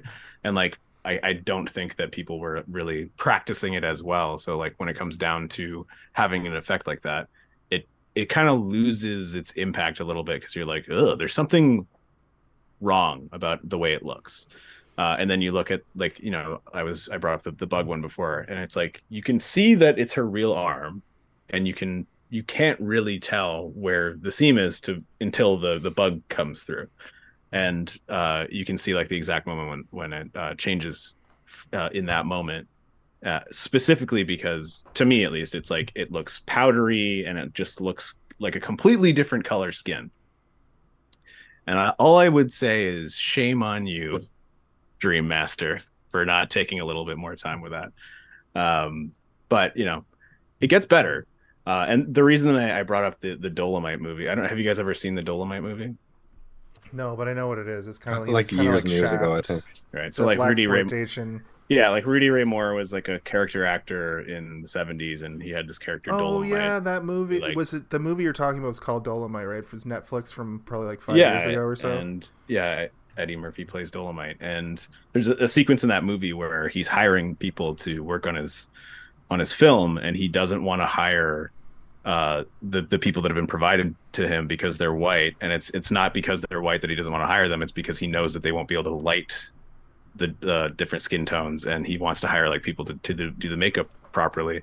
And it made me kind of like think about it. I'm like, holy shit, there must have been like a time where there was like this really difficult learning curve for like just regular makeup artists being like, I think this is how I'm supposed to do this. I don't know. We could just hire black people. Light white to dark white, which you fall under. Yeah, I have pink. Is pink work? Anyway, that's just a bit of like interesting film history that I then like looked into a little bit more, and I didn't even consider it for these types of special effects that much, because like when you think about these types of horror movies, it is primarily white people that have like the major effects going on, right? And like I think that's a pretty major effect, and I can't really think of a lot of other examples before this, especially in like the Freddy series, Jason, Chucky. I mean, Kincaid gets one of the worst kills. I hate the kills that are just. But like his is just like he gets stabbed in the gut, right? Yeah. There's no like crazy prosthetics that are used or anything like that, right? I think in the next Jason movie, or no, the 8th Jason movie, the guy like is boxing him on the rooftop and he gets his head knocked off. And like that's the only other prosthetic I can think of in a Jason movie. But then you get to the point where like Jason versus Freddy, and you really have those prosthetics, and it's like they've clearly solved the problem. But it's interesting to think that like this movie came out in '88. It's not like it's buried deep in the past, right? That has still have the issues. That has a scene in it with a racist joke waylaid into a homophobic joke. Well, I said how he says bitch all the time. He says sweet fresh meat. Yeah. So sweet fresh meat. He says so sweet, except he doesn't say fresh meat. He says dark meat. You're like, oh god. And then she calls him. Go back to Then hell. she calls him the F slur. So and that's what's her face from Destiny's Child. He actually looks offended when she says it too. He's like, what? Holy shit, lady! Don't you know it's 2003? You can't say that anymore. Did you guys notice? Sorry, I do want to talk about. Should we just go into like all the special effects at this point, like because like I've already gone on like a huge rant about that one special effect. Like you talked about. This, I mean, the skeleton is. Yeah, it's pretty clear how they did it, but it looks great. Different, but if we want to stay on this subject, you have a lot to say. So why don't you keep going? Well, because that's the star of the movie, right? We've said it already. It's the reason that people are here is to see these crazy things. But Freddy's one-liners. Yeah, Freddy's one-liners and a naked lady underneath his chest skin going. Yeah, that was so cool. That's probably my favorite special effect in the movie is when like all the souls are like clawing out of his chest. Like that was it was really well done. Really awesome. That reminded me of like an H.R. Geiger thing as well, or like when you see shots of hell in Event Horizon or Oh, man. or Hellraiser, like when the one woman who I'm pretty sure is Sheila comes up across the front, like it looked so jarring yet a little sensual. Yeah, Jason as a 13-year-old is like pausing and like going frame by frame, like, oh my god. I wish. I see. That's the thing. All these movies, I should. Jason goes, so sweet, fresh meat. Fresh meat. But that's the thing. Like, if I was watching these fucking movies as a 12-year-old, my hair would have been blown back by all the titties. because Boobs. when Joey fucking gets murdered, it's so funny to me how his death occurs, because this happens to me in real life in the year of our Lord 2023, where you're literally like, he's reading a magazine and watching MTV, but I'll be on my phone and I'll have music videos or I'll have YouTube on and I'll pass out, right? Right. It's so interesting that he's doing the same multitasking in the 80s that we kind of do now.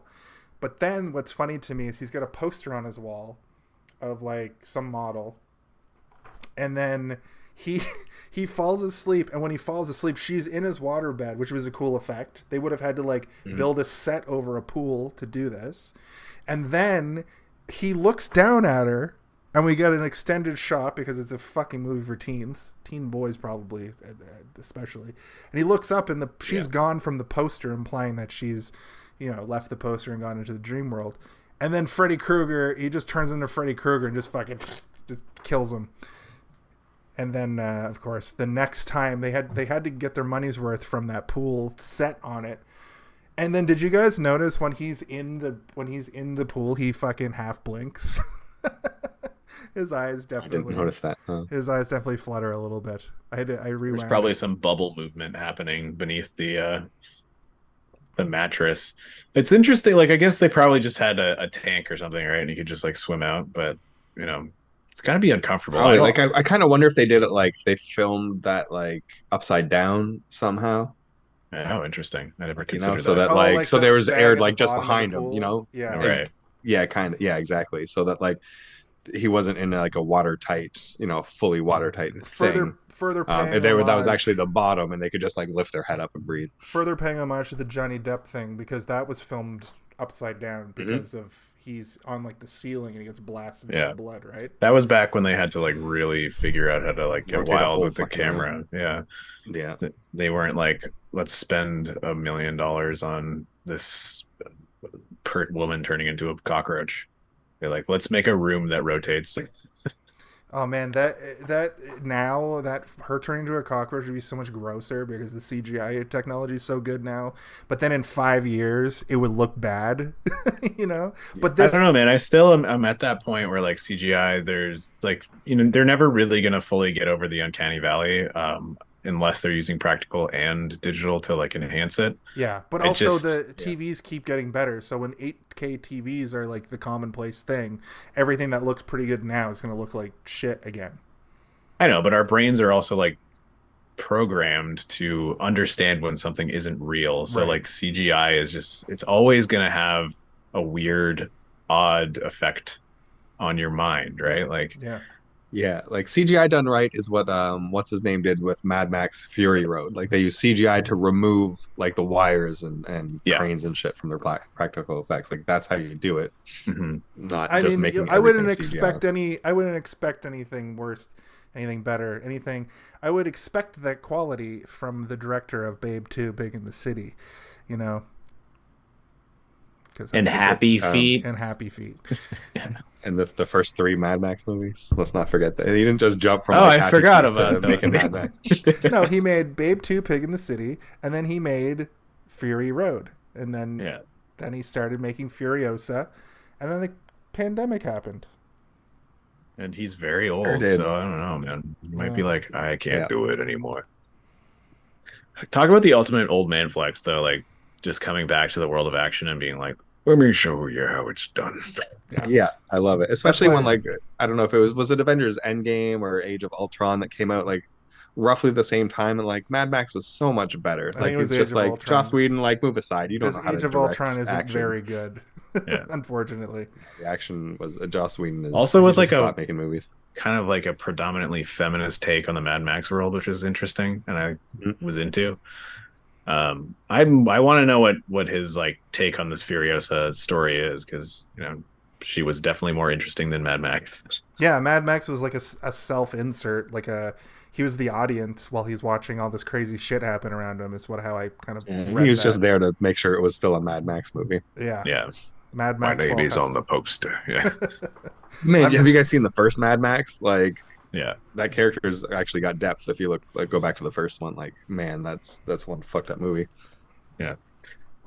Like the Road Warrior, the original. That's number 2. That was the second one. Oh, Yeah. which one's The first the one one's just with Mad the Max. guy in the little helicopter? That's 3. That's 3? Yeah, Terrordome or Yeah. Thunderdome. Okay, well, That's the Tina Turner movie. I've seen one of Had that those soundtrack on all the way vinyl. through. Uh, They were seen which all looking the way for through? gasoline. And they were in Australia. it's called Guzzling. Guzzling. God damn it. The bullet farmers need guzzling. Anyway, let's get back to this movie. Maybe one day we'll do a George Miller month. So I mean, we can keep talking about the effects if we want, or we can just talk about them as we get to them. But like, Well, at the point that I am in the movie is Kristen gets roofied by her mom, who she thinks needs to take a sleep, and that I thought You just murdered me. Take that to your therapy. You're making fun of it, but I take that to thought the bank and smoke it. that was a heavy moment because there was no way she wasn't going to die. It wasn't like she's going to get out of this. I'm looking at my watch and I'm like, there's an hour left in this movie. She's dead. She's fucking toast. No, I mean, I've seen the movie a million times, but I recognize it just as like, this is how we get past Act 1. This is how we get past the characters from the last movie so we can move on. Like it's they didn't introduce like 10 more people to die for no reason. Yeah. What did you guys think of that entire sequence of her calling Alice to have a good dream, and then she goes into the? Is it an implication that little girl is Alice? Yeah. When she was a little girl, I think so. That's how I read it.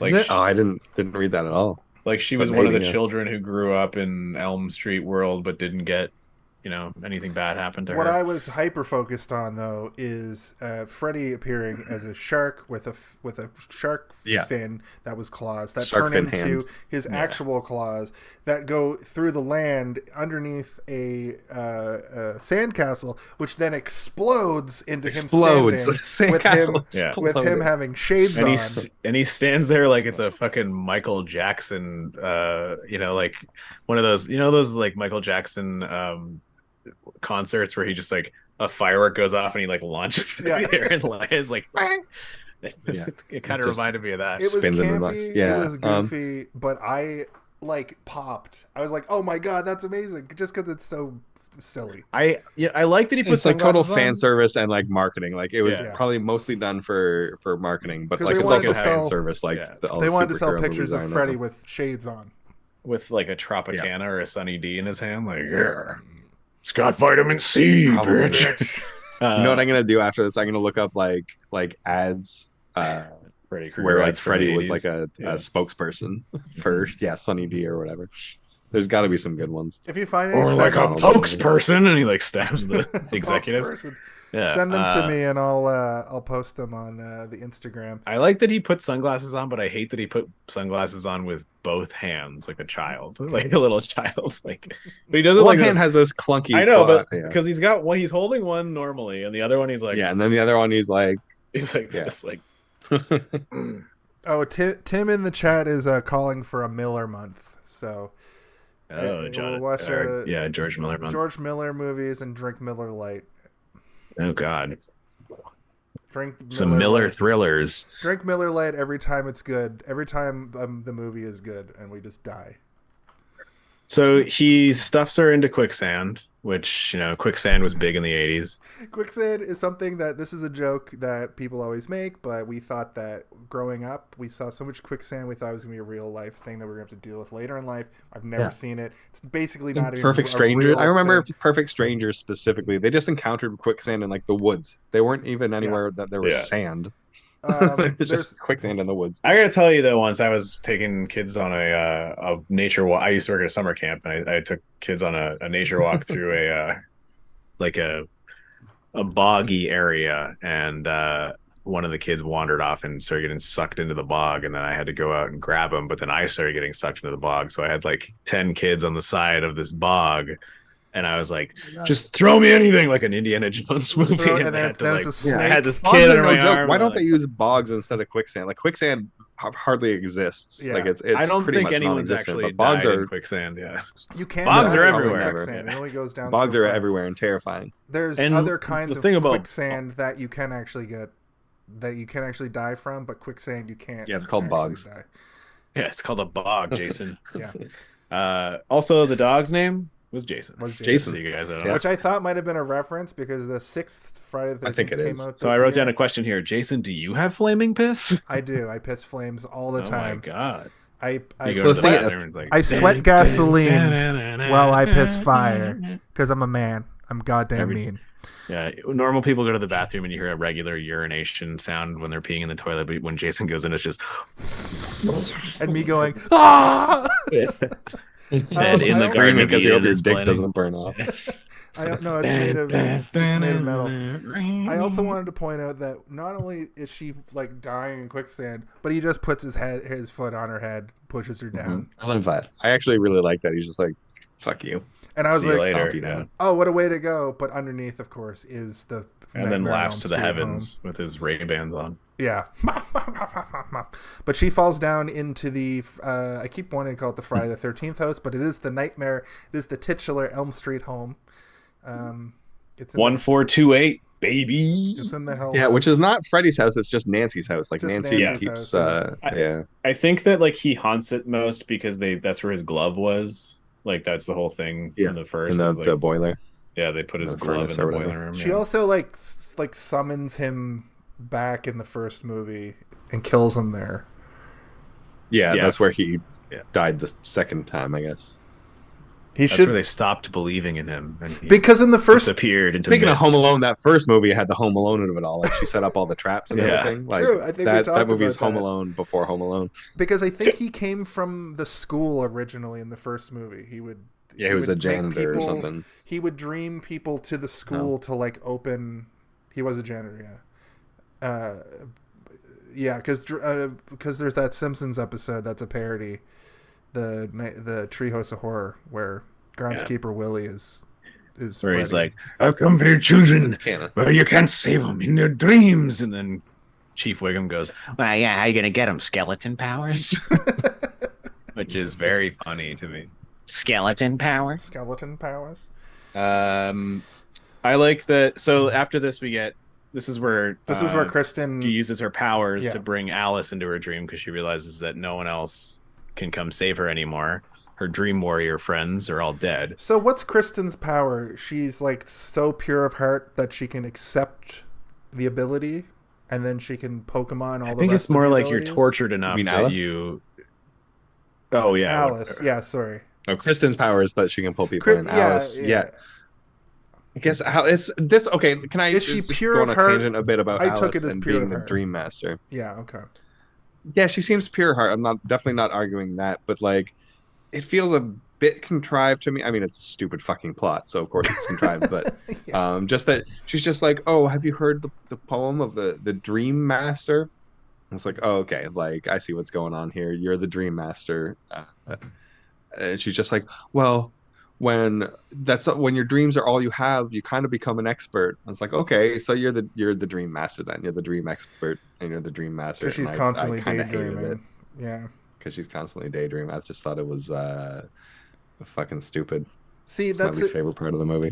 that's kind of what we're saying, though. Like, if you expound on that a bit more and add more story to it, it can be an interesting thing. But they don't. They maybe show don't tell a little too much with the daydreaming parts, because my assumption was that she's always daydreaming. She's kind of like the Hulk. She's like, well, my secret is that I'm always daydreaming. And that's where we get the scene with the classroom and we haven't talked about the fact that when she's in the classroom, after Freddy sucks her dry, the fucking windows just explode. And I'm pretty sure everybody There's so much that doesn't make experiences sense. That's when that's a different part.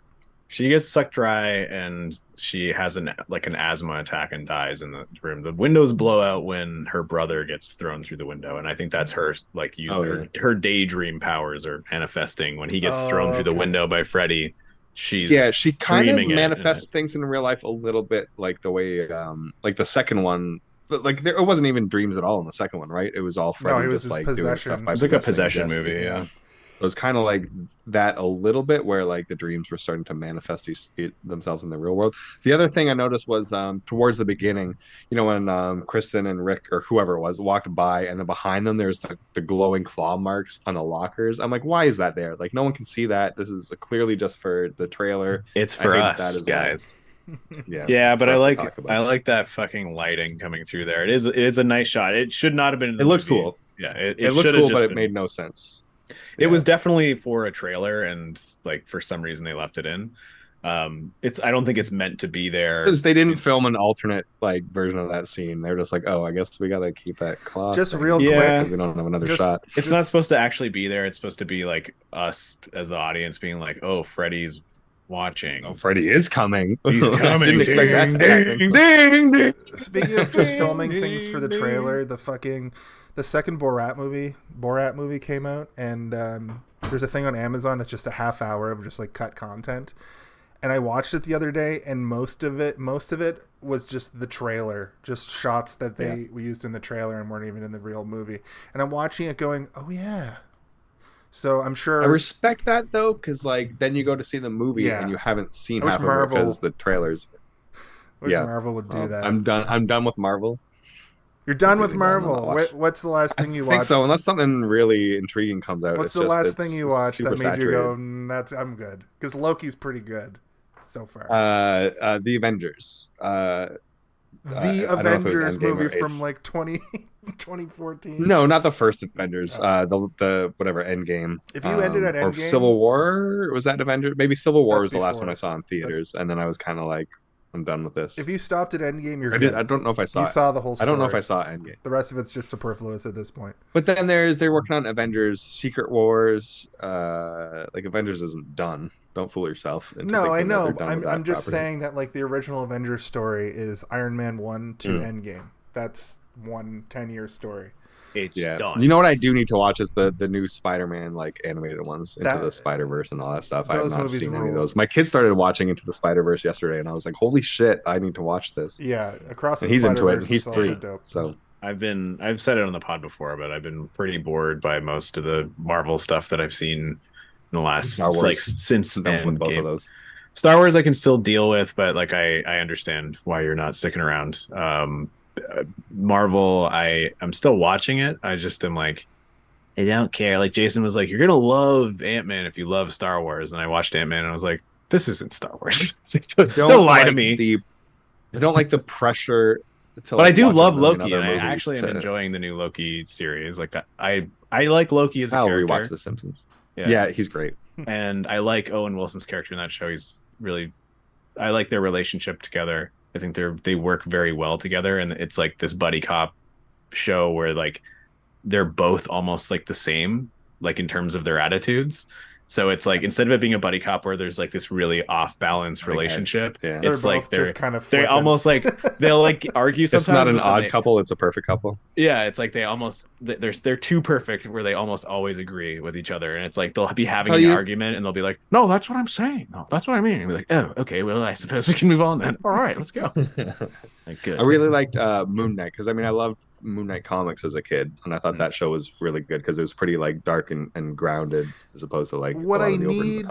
What I need just before we move back to the movie, just as in summation about what you guys are saying, what I'm trying to say, having a sequel series to these shows, the new initiative that Marvel wants to do and actually do a second season, I think will be good because they've set up so many fucking characters in just the TV shows.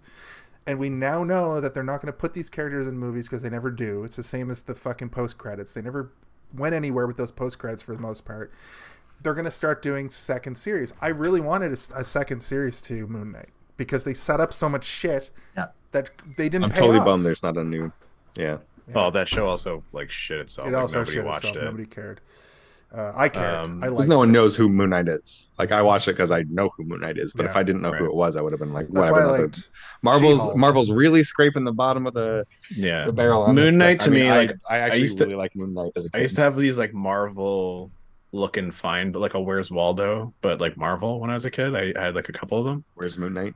And Moon Knight was always like one of the harder ones to find because he'd be like there'd be like white shadow a bunch of white balloons like everywhere across the whole map, and then he'd be like curled up inside one of the balloons, and you're like, what the fuck, Moon Knight?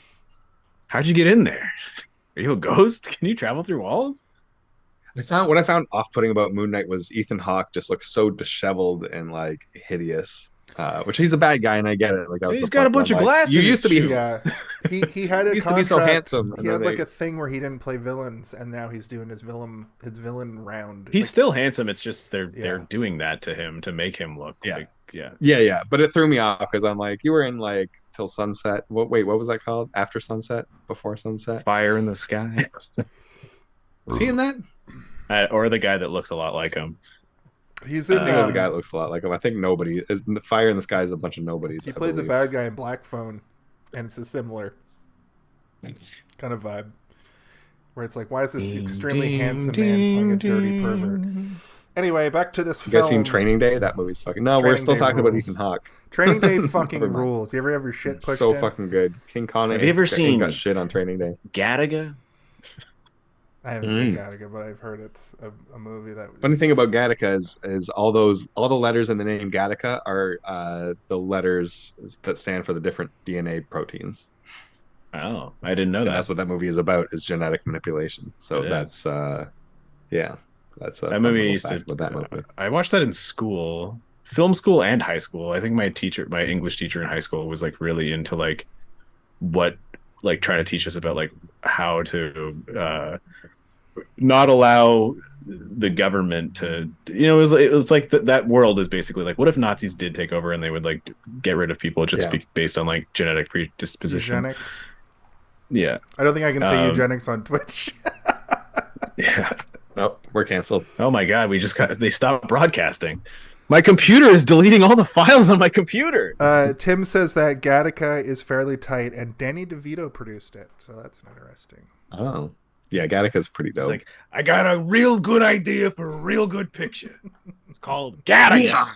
And each one of the letters stands for the genetic code of the human disposition. So anyway, I started blasting. Excuse me while I have another kid. Oh wait, no, I'm thinking of someone else. Never mind. I thought we were doing all Pacino. the people who play those guys in Fire in the Sky are people that you would know. That's what I was gonna look up. We're doing that. Henry Thomas, Elliot himself from E.T. We're doing that first week. Peter Berg, the guy who looks like Ethan Hawke. Look out for Robert Patrick, the Terminator. Robert Terminator. Oh, damn, yeah. Robert Terminator Patrick. Star cameo in Last Action Hero where he plays himself as T-1000. The next note want to do in the 90s. The next note that I have here is the nerd made a device that does high sound waves. I wonder if Freddy is going to be susceptible. The high frequency sounds of dreams. If so, why? Yeah. Well, they don't really play it off like that. He just gets fucking. Anyway, we'll get to it. Let's just get zapped. You've been zapped. Let's move forward a little bit here because we're coming up on time a bit. What a sucked face. That scene happens. Hey bozos, let's hustle. Alice is immediately falling asleep. What is this theory? There's a dream master. Oh yeah, that we talked about that. Rick also. I did want to talk about like Alice is getting drugged for a minute and how she like falls asleep within maybe 5 minutes of drinking. You mean Kristen? Kristen, sorry. You As murdered me. The style at the time. Yeah, it's just like, well, you've drugged me with sleeping pills. Like, I am truly confident that if Freddy Krueger was after me, I would be fine because I already can't sleep sometimes for days in a row, just based on my own anxieties. If I knew a knife-handed fedora wearing maniac was coming for me, I would probably just never fall asleep. Does again. anybody do amphetamines in any of these movies except for the one where she's like fucking yeah, that's the other thing. I would be able to stay awake on my second own, one or whatever, and then I could just find amphetamines to stay awake until somebody dealt with the Krueger problem. I feel like they leave amphetamines out of it, like specifically to like avoid. The same thing as Saved by the Bell. Like, what's her name was supposed to be on speed, but ABC was like, make it caffeine pills, pills. We got.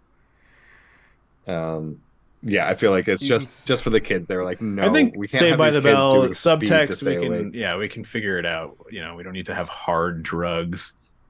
if you do dope, you're whack, or whatever that fucking. Don't you know PSA that was. Sonic the Hedgehog does speed? Yeah, he has to go Sonic fast. the or he Hedgehog dies. is speed. He is speed. You All right. take Sonic the Hedgehog to fucking go to a rave. So we get a weird Rick's nightmare is that a bunch of cheerleaders come in and watch him poop. Yeah. Then I forgot about that. Then Kristen comes in and she's like, "What the fuck is going on here?" Have you guys never had a nightmare like that before, where you I have to like have. shit really badly in public, and then there's like only one toilet, and it's like in like a public square where everyone can watch you shit? No, I've had No, but that I can believe so that's many times. I've had Where the I'm naked like- in class nightmare though. And it's not even like I wake up and I have to shit. It's just like in the dream, I'm like, I have to shit, and then I have to take a shit in the middle of like where there would be a fountain in like a square in Italy or something. There's a toilet, and I have to shit there in front of all these people, and I'm so embarrassed. So And I'm like, why would they put the toilet here though? And everyone's like, just do it. Like, why? Speaking of nightmares you would expect your friend to have, this is the part where Rick gets pulled into a dojo and has to fight an invisible Freddy, which I yelled out loud and wrote down, called it, because they tell it. That's another one of the things they telegraphed. And he almost wins with the power of determination, but then Freddy just fucking roundhouse kicks him to death. Yeah, I thought that part was dumb. Yeah. He I also thought that- dies. He ends up dying from just a claw to the gut too, which is just. Did you guys like the mildly racist music they were playing, or it was the Freddy theme mixed with like a sort of like one of those like Do it without making the sound effects. Steve. string information? I don't know. Like I can't even like. A It's sitar? like those. No, it's not a sitar. Is one of those stand up. Right. That's from like South Yeah. Asia, but like there's those lap ones or whatever, right? That people play. I don't know what they're called. Yeah. But it was like basically they're playing the Freddy theme on one of those, and you're just like, oh my god. Does anybody in the chat know what that instrument's called? And don't do the sound effects. It's just like a plucky sounding string instrument, Ting, but you ting, like ting, hit ting. the sides, and it's like Yeah. ding ding ding doing doing doing doing doing doing. That's actually pretty good. Yeah, Thank you. that's solid. You're a master manipulator of your vocal cords and mouth. I know how to manipulate the sound of my voice. I don't very You should well, do- but I try to. Voice things. No, baby. He does voice things. I know we Oh, played what? we played an advertisement at the beginning of this episode, didn't we? Yeah, but it I was not on- listening to that because I didn't get Twitch pulled up in time. It was And silent. you guys don't have a professional, expensive sound mixer feeding it back into the Zoom, Well, I No. like I do, I which I'm did fine at with. one I just point. didn't. I don't know why it doesn't Oh, yeah? do that. Yeah, it used to play our theme while the theme is playing, but I don't know why it didn't that time, or it didn't. It hasn't for the last like year. Do you guys find it odd that all of Freddy's new victims are all buried like right next to each other in the graveyards? Well, because the graveyard is like all his victims. Actually, what It's I just like, found oh, funny, shit, we're just like shoveling them in here, piling them what up. I like, laughed out loud They're just about, taking up all the new space. I think it was this so I don't kill. find that weird. No. I think it was this kill specifically. He dies, and then they hard cut to the graveyard after we've seen the graveyard 3 times. I thought that was. But they do that for almost all the kills. I in know, this, but like, this time specifically, I went, "That's fucking." it's because you've been so worn funny." down by Yeah. like the dread. You're like, oh my god, another victim. This time you're like, the same graveyard, and they're right next to the other And corpse. they're right next This is to the other crazy. one. Yeah, Tim in the chat. You guys notice Nancy Thomas? yeah. Nancy In the Thompson's, background, it's yeah. other victims. Oh, I did notice Nancy. Oh, my Tim in the God. chat says, "I think it's a steel guitar. You'd see some cliche country band having them, or the electric it's mayhem a and the very Muppets. It's not Asian that, instrument. though. Yeah, it's you see in like kung fu movies. You'll see. Yeah, have you ever seen Kubo and the Two Strings? Yeah, it's a 2-stringer. It's one of those. Boing, boing, boing, boing, boing, boing. I also like that when Kristen dies and Alice wakes up, there's a postcard on her board that says "Greetings from Hell." It's just a postcard from hell. Yeah, that's that was pretty good. Yeah, the instrument you guys are talking about is either the Tanbo Yu or the Guzheng, I think it's the I Guzheng. believe. Which one is played on the lap? Yeah, it's the Guzheng. Well, it's on a table. Okay, It's yeah. quite big. You'd be uncomfortable with it on your lap. I said, I ha think ha ha. Guzheng, He Guzheng. dies, and it cuts back to the graveyard. Ha ha ha. I wrote that out. I did actually laugh though as well, because it shows like the row behind the row we're meant to be looking at is also Freddy's victims, and then and I just am like, is this like a government service? Like the city is like, we've got a plot just kind of ready to go for any time Freddy Krueger kills somebody. Nobody believes that there's a phenomenon that's in dreams killing people. They always explain it away. He does kind of jump on board before he dies. He says to Dan, he's like, I don't know, man, we're dropping like flies here. And then he runs down the hall really fast. Yeah, he runs like a dork. Yeah. It is very like a very comic booky kind of thing where, you know, you can jab the audience with something to like look at, to be like, oh, that's the other victims of Freddy Krueger. But in cinema, it is just goofy, where you're like, oh my God, because it's supposed to be a little bit more, I don't know, sophisticated, I guess. And that's a big word for this movie. It's true. That's very true.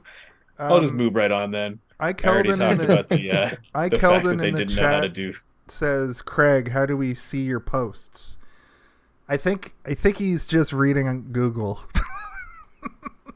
Yeah, that one that the Chinese instrument. I just Googled it. I looked up like Asian plucked instrument, and some results came up until I saw what I wanted. Someday maybe we'll have, if more people come and watch, I would be willing to do I would be producing on the side so people could go and look at stuff, like put stuff in the chat. But that's why. Hi, Keldon. Thank you for stopping in on this eve. Thanks for stopping by. Thanks for everybody who's watching. We got 6 people in here watching right now. Oh, I mean, where do we find Craig? I guess I could go in the chat. Where do we find? Oh, you want my socials? Craig Webster on the web. They like you. Oh. You got a fan. You got a new fan. Oh, nice. I used to be on Twitter as Craigor with a 0, but then I impersonated Elon Musk without explicitly stating that it was parody, and they canceled my account. I think that's your. So now I'm on Twitter as Craigor again, and again that's a 0, not an O. And then I think it's Craigor on Facebook. I don't know. I don't do much social anymore because I hate it. But I'll share this stuff to the 5 followers I have on Twitter on my new Twitter account. Sweet. or whatever that's worth. So Alice starts to train with nunchucks because that's what happens when suddenly. Oh, do we want to talk about the Robert Shea cameo? We get one in every. Oh yeah, Freddy. there's that. Yeah. Give her hell, buddy. Robert Shea is the producer of the Freddy Krueger movies. I think he's also one of like the top mans at New Line Cinema. The house that Freddy built, as they call it, and the house that the Golden Compass killed, I guess is the other thing that they call it. He made a lot of money from these movies, and he also appears in all of them. And in this movie, he appears as I guess he's like a philosophy teacher.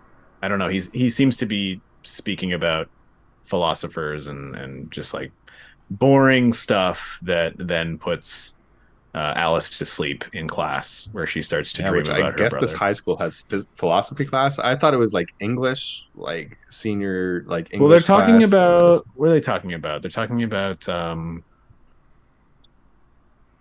Remember, it's so boring. Yeah, I mean, they're talking about dreams.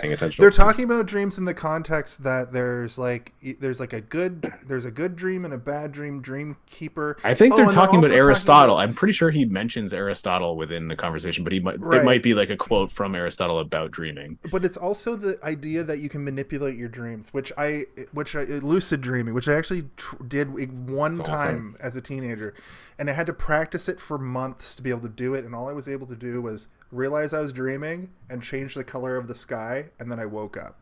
And that's the only time, and it took like this I know it sounds ridiculous, but it's like a meditative state almost, where you just takes a lot of focus and practice recognizing you're dreaming to the point that you can be in the dream and you can do stuff. And I think that was just a reference to how you could kind of explain what Freddy Krueger is, kind of like in the third one, how they were kind of like, it's these like suicidal teens are manifesting their grief or their mental illness through these suicides, but really it's Freddy killing people within their dreams. And that's what's happening here too. But I think this was a great way to add, right, he talks about Aristotle, and it's a great way to add philosophy to all of this. And it kind of legitimizes the idea of a killer who kills you from in your dreams, because it's kind of a dumb concept. And this movie is kind of a disjointed mess in a lot of ways. But this scene, you're right, it really tied things together, I think. What happened to your background? Are you having a dream? God. I'm in a dream. Ding, ding, ding, ding. I'm flickering like the boiler where Freddy's glove is eternally. Because I have this light next to me that flickers. Because Nice. it's Halloween and it's spooky. It's just for October, or you like live like that with that flickering light constantly? I put it on before I go to bed to pretend like I have a fire in my room. Nice. Is that real? So that is this light real? No, is that what you're saying real? Oh, I'm not good. Let's move on. I'll never know. So Robert Shea. Rule is number the- one: we don't talk about each other's bedrooms. Fair enough. Robert Shea is the philosophy teacher. He's talking about some boring ass shit that Jason just elaborated on, and she falls asleep. And she dreams about her brother's kung fu dream that he has or whatever. And then that's when he gets thrown through the window of the dojo that he's fighting in. And Yeah, that's the thing. windows So explode. So Rick's dream, like it seemed like he pulled her in because it was his dream. It wasn't her dream. That was another issue I had with if I'm going to pick apart the plot of the movie. Well, It almost seemed like He she was fell asleep on the just, toilet, right? It seemed like she was just watching his dream. Like she wasn't Yeah. in the dream. She was like, it's like she was inside his consciousness rather than being there physically. She was just experiencing the dream through his eyes, or like in some sort of like ethereal way. She was in the room. Like she was like us, basically. We were watching the scene, and so was she. And when he gets attacked by the glove and thrown through the window, she reacts to that as we would as an audience, like, "Oh no, Rick!" And instead of nothing happening, the windows explode in her philosophy class's classroom, and it just everyone witnesses it. You know what else I love too is that Sheila dies this horrific death in the middle of an exam. Yeah. And then same day, Alice is just in another class. Like she doesn't get to go home because her friend just like died beside her. Like Maybe class she is didn't just, want to go home. going on Maybe as usual. She was maybe scared Well, to go home or something. Like I would don't know. figure the whole school would be canceled. Like Right, if it's, somebody it's not had a heart Alice that I'm attack. focusing on. The fact that like they're just having classes and letting people just go Actually, on with period when 2. I was in high school, someone died in their classroom, and we didn't go. Did you Like get to go I home? think the people in the class went home, but like no one else did. Like you just heard about it, kind of thing, and you're like, "Holy shit, someone died." They might not have died though. I don't know. Maybe they just had like a crazy seizure or something. I don't remember. I wasn't in the classroom and I didn't hear about it. I was like, "Do I get to go home because of Yeah, this?" like, everybody And they else said, got to go no. home except It's for like, us. God damn it! God But I damn did get it. to go home on 9/11. I remember that. I was also very Yeah, I didn't go to distraught by school that that. day. So I was like, "Oh my god, the world! What's happening to the world?" The old 9/11 go home ability. Right. It's the Once in a good old lifetime. days. Those are the good old days. So at this point, she's like in the dream world and like isn't in the dream world, and she goes to the theater and gets sucked into reefer madness. They cut to like Debbie working out for like a second. I guess just This is where it gets like there's a lot So going much on. Time loop. Yeah. And I was so I put this Kickstarter up today, so I've been like constantly checking my phone, and I was checking it over and over again, and like I realized that I had no idea what the fuck was going on in the movie. I'm like, wait, I thought that she was working out, and now it's something else, and there's a movie happening within the movie, and where am I? yeah, Just a she lot of goes quick into cuts. the theater. She realizes she's like in a dream because all the dead friends are there. Also, I'm pretty sure Kristen's mom was there at one point, so they might have cut her getting killed or something, which is stupid because the parents don't get killed. But there's a wide shot at one point. Yeah, where, Freddy Krueger has no gripe with the people who murdered him. right? Just their children. Just their kids. Yeah. Just their kids. So she gets sucked into the movie. The rest of the kids clap for her when she goes into the movie. and there's still an hour left, but like nothing really happens in this last hour. So I'll get through it quick because we've been going 2 hours. This feels like an action hero pacing wise, but it's only 90 minutes long. She meets herself as an old lady in the diner that she works at. This is Alice now. They get a pizza, and then Freddy shows up, and the pizza has like the meatballs are all the faces of the souls, and it's a pretty good effect. Super awesome. Yeah, and he eats one. There's a still I found online of him like he's got, I think it's Joey's face as a meatball. He eats them, and meatball. He now has Debbie in his sights, and Alice wakes up, I guess.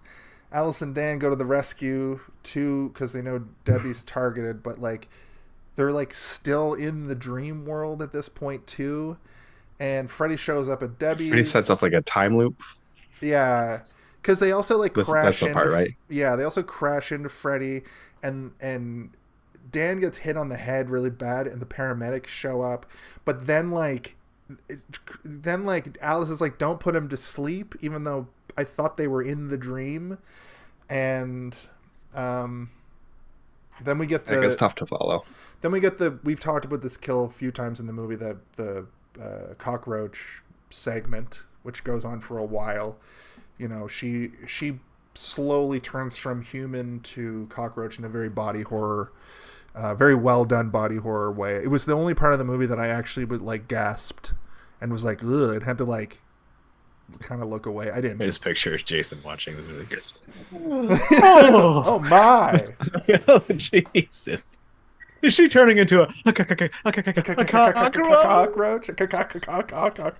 I wrote, that was actually crazy. That was a note that I wrote down in my notes. Yeah, it was a real Cronenberg moment. Yeah, like you don't get a ton of that kind of stuff in these movies. More so the Freddy movies than any other, but it's usually Freddy that's doing the gross stuff. But this is when you start to see him really start to like transform other people, right? I think in the third movie there's that part where he like pulls out all the tendons of the one guy and walks him like a puppet. That made me gasp too. Like there's because it's gross. That's it's very gross, and like the fact that it's pulling on your wrists and your ankles, you can kind of feel that visually. You're like, oh, my wrists and ankles are sensitive. And in this, you know, like there was a time where the internet was still a little bit like, it's still kind of Wild West at times, but it was very Wild West, and like you'd accidentally see videos you didn't mean to. Wild West. Yeah, and like you'd see somebody at a gym like doing leg presses, and their legs would bend the wrong way or something crazy, and you're like, actually, why did that get sent to me? If you surf TikTok from a fresh account, you fully can see stuff like that still. If you don't have the algorithm working on your side, TikTok and Facebook doesn't have an algorithm seemingly, and you can absolutely accidentally fucking see shit like that still to this day. I have safeguards in place to stop me from seeing things that I don't need to see. That's good. Yeah, me too. Like not having TikTok. Yeah. Well, no, my TikTok only shows me like mentally ill people making jokes. So you're just watching your own TikToks, yeah, Jason? I don't even take that as an insult. I take that as a compliment. Alice then realizes after all that, Still's like, "Oh, we're asleep," and then we get the best line in the movie where he crushes the thing and goes, "You can check in, but you can't check out." He should have said "bitch," referring to the Roach Hotel. And then I wrote final. You telling me that he turned someone into a cockroach and then made a Roach Motel reference? Because she's in a Roach Motel, it turns out. It zooms out and she's in a Roach Motel. And then I wrote final girl time because Alice is the only lady left, and we have to have a final girl in an 80s Funny horror movie. thing is that's what was also written in the script, and then it went. She started gearing up. Yeah. She puts her brother's headband on her punching hand. Yep. She puts on the leather jacket that is reminiscent of her fit friend. She takes a big hit of the puffer. Yeah. She grabs the Sonic fucking sound device. Right. So also Dan, like this is also why it's so weird and ambiguous. Like Dan is in the operating room. He gets put under. So he goes into the dream world, but then as soon as his like surgery or whatever the fuck, they don't even do surgery on him. They just put him they're like, "Are you all right? I think we're losing him, doctor. Slap him harder." He wakes up, so he just survives. Like he just doesn't even. There's no denying that he's just fine. And then Alice put all the blood back in my body. And then Alice just slams a bunch of sleeping pills and goes into have that final battle with Freddy. I also feel like at that point she's been awake for so long she could probably fall asleep. She could just close her eyes and fall asleep. Yeah. She takes all the elements of her pals and gets ready. Dream Master.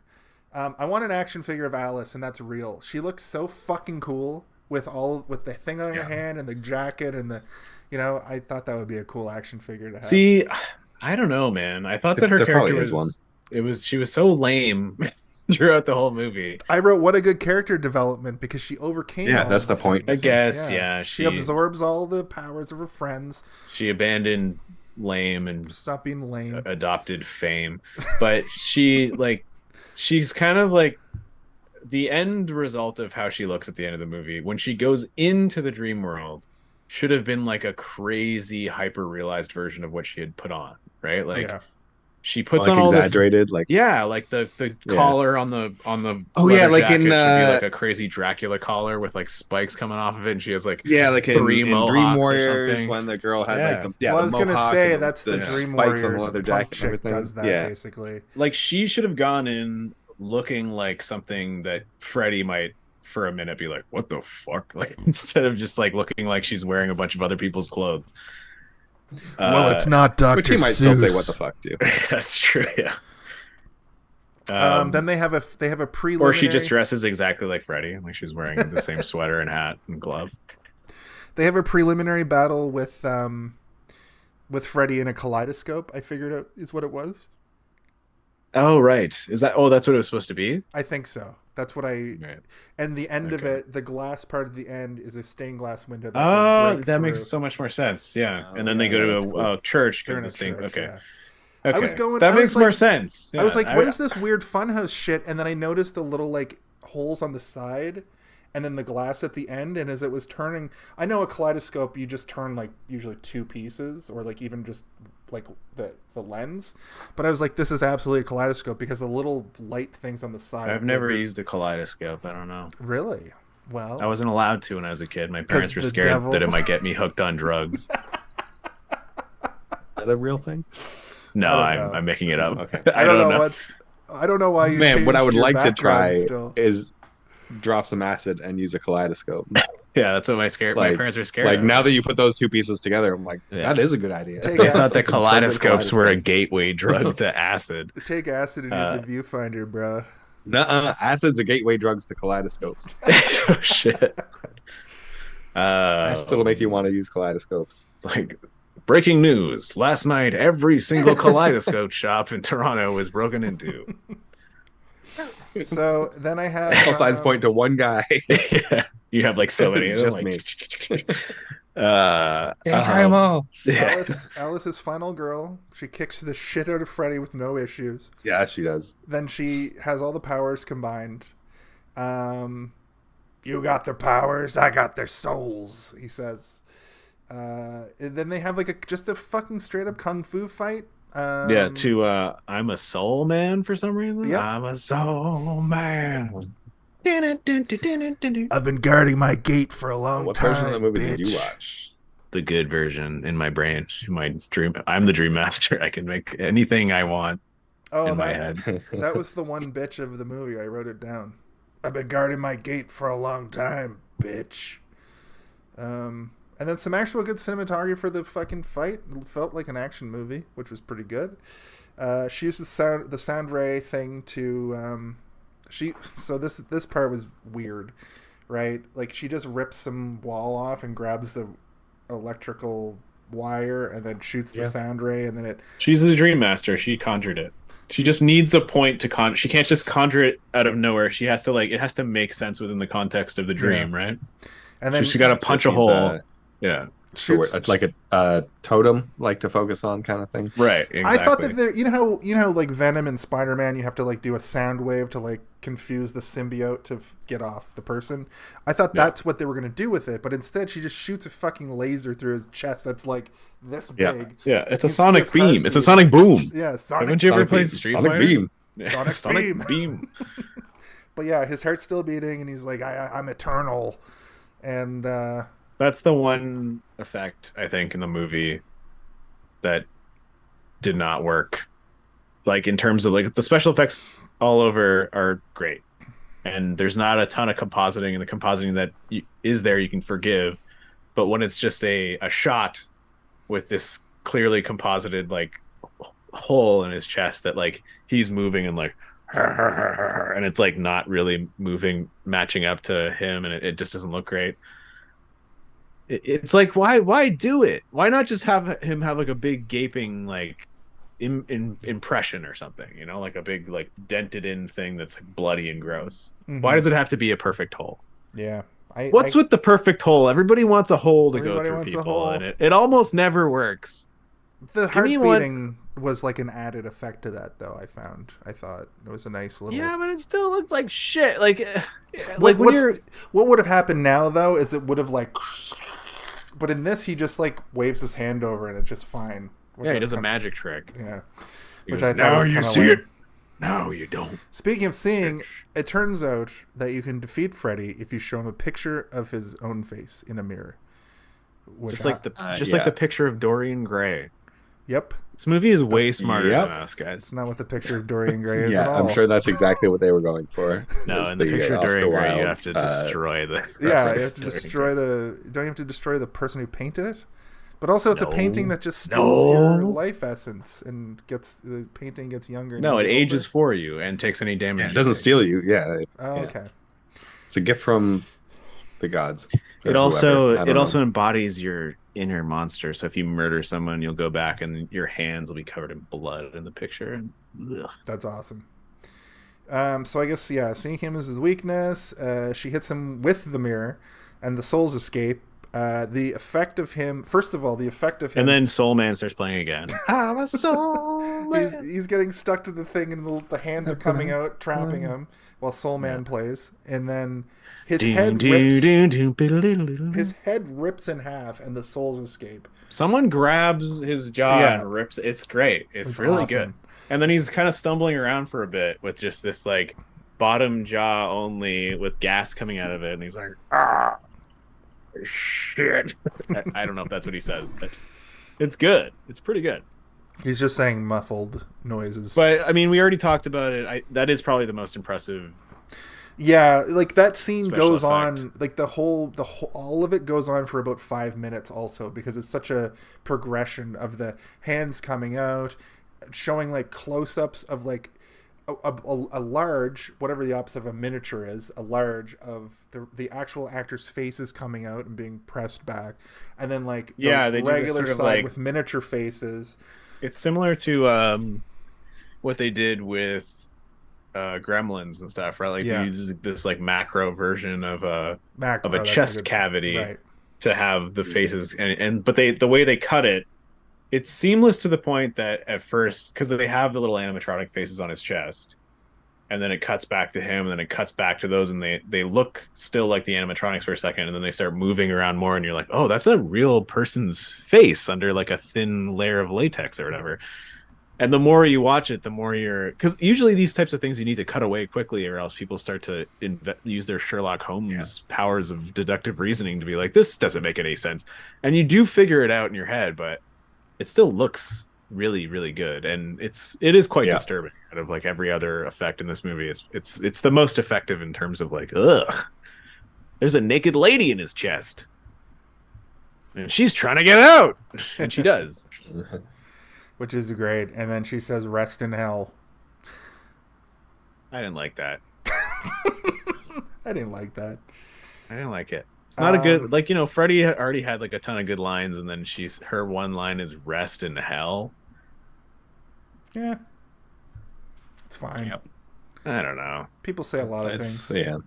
And then we get the scene that you talked about at the very top of the episode, where They're at a wishing well. Dan is final boy. Alice is final girl. I'm trying to like think of another better line for Left in Hell or You Rest in Hell. suck, Fred. I was like, I mean, what if Rest in what if when he Pieces? like fell over, he like Rest in he Pieces landed is at pretty Rest good. in Pieces because he does get ripped into pieces, yeah. Yeah. Also, he turns into like a pile of slime. You could be like, rest in grease, bitch, and then go, Mamma mia, that's a spicy meatball, and light it on fire or something. That's not better. That's Yeah, it funnier. No. It's better for the funnier. context of this pod, but yeah. She could pick up like after he exploded, like you know how the one person's boobs were pressed up against the skin. One of the boobs could have got blown off, and then she could have said "breast in peace" That's and taken better. it, I like taken the that. boob and walked I away. like that, but they'd have to spend so much more time like setting it up, which I'm cool with. Showing boobs a bunch. That we get that final scene. We get a much better than the other 3 movies where they do that Friday the 13th thing where it's like so ambiguous that it's like it was a dream the whole time. But in this, she just sees a reflection of Freddy, which I thought was the best ending of the 3 to do that. Not like he turns into a car, because that one was too much. They did a lot of different endings for that, and they landed on, him turning into a convertible car. That's too much. You're doing too much. Yeah, But that's back when I like did we not don't know like the if, ending of that one. we don't know if we're doing a next one, and this one felt like they're teasing. Well, this was, these movies when they get to 4, they're all trying to wrap it up, right? Every single time. Even 3, they're trying to they're like, but they always have like the little thread. And the thread is the reflection, but like I said earlier, it does feel final. Same with Jason, like the last Jason movie we did, that felt pretty finalized in terms of like Jason's dead, and if we want to make another one, we'll make Tommy Jarvis the new Psycho. Right. And then I guess Halloween will figure it. Halloween, every single one. Halloween's feels like, we're gonna make another one. He's gonna walk menacingly at the camera and then look at you from the bushes. So to finish out the movie, Freddy Krueger does a turtle power style rap, and that is a Nightmare on Elm Street 4, the Dream Master. Favorite one, man, Dream Child. The next one is I think they try to put more plot into it, and it does not coalesce into anything good. But like so like the thing that Jason was saying earlier about like telegraphing you the fears, right? Like number 5 really, really goes into that, where it's like everybody has a very clearly defined issue, and like Freddy exploits those things. We'll talk It's about more it when we obvious. get Like there. there's zero. You only have to wait till March for that, because the spring grimoire is just in March. So, but that's one of the things that like the bad writers that like took on Freddy after 3 and 4 is like that's what they deemed as the formula for Freddy. It's like, well, we got to have 5 or 6 teenagers, and they all have to have a very clearly defined reason that they die. And this is even how I would approach writing one of these movies if I was to be tasked with for sure, right? But they get, I think, too obsessed with the effects. Like in this movie, it's like we have these specific kills based on these things that are wrong with these people, and then like the movie becomes about like how do we get from kill to kill to kill, rather than let's tell a story and then have these things highlight and lift up the story that we're telling. But that's what slasher movies are, man. That's what they are. So you think Jason Voorhees has depth? No, I thought his name was Jason Foreskin. Jason Foreskin. No, I recently did like with my wife, like last year we tried to do the Friday the 13th again, just to watch all. It was like October. It's like, okay, we're gonna do the Jason movies. Yeah, by the time you get to like 5, 6, like these are all fucking the same. Like 5, I'll say, but Nightmare on Elm Street, they're not all fucking the same. They're the same thing in broad strokes, but like, I mean, I applaud the writers for coming up with new gimmicks for each one. Like this one was the Dream Master. The next one's like Freddy's child. He's trying to corrupt. I think like Dan an gets Alice unborn pregnant baby or whatever. And she pulls her own baby into the dream, so like Freddy becomes the baby or something. It's the baby's I don't like, recall exactly. "Hello, I'm a ghost baby," and Freddy's like, "I'm gonna teach him how to be a real bad I'd boy." say spoilers. Like, oh, God. I'd say spoilers, but I saw the title of the movie and I was like, I could pretty much figure out. You can guess. Yeah, it's like the title of the movie is not a almost subtle a spoiler. So we're at the end here. I'm going to say that there was no MPAA rating. However, the MPAA, everyone. The MPAA. Wow. That from Team America World Police? What's that from? That's just Steve made it. They're all me, man. Oh, okay. I made all of them. I thought that one was from something. I know the other ones are all you. I thought I recognized that from something, but I guess that not. makes me feel good. Maybe from the last time I was on the podcast.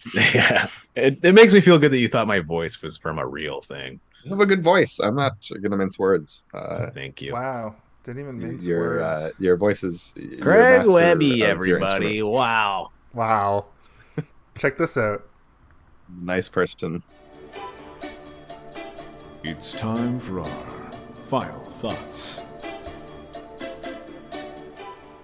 Now this music is from something. What is that music from? The new game is trying to figure out what that's from. Yeah. Okay. Is it an actual game show? I'll give you $10,000 if you can figure it out. But you were gonna say you'll give me 10,000 guesses. No, I will. Everybody in America will think you're really funny if you figure it out. America's Funniest Home Videos. Yeah. Nice. Give that man the I couldn't have done it without you, Jason. Steve. Yeah. No, we're gonna play the full 5-minute. You got the MPAA right. So, if we're gonna do the MPAA thing when it exists in the movie, and if you get it on, we're gonna make a full 5-minute clip to say that you've won. That's gonna play because nobody's ever gonna fucking get it right on.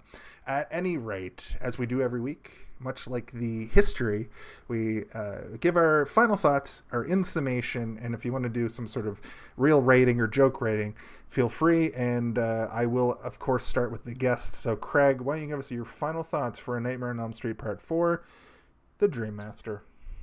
I'm so glad to have the opportunity to have watched this and discussed it with you guys because I love doing these episodes.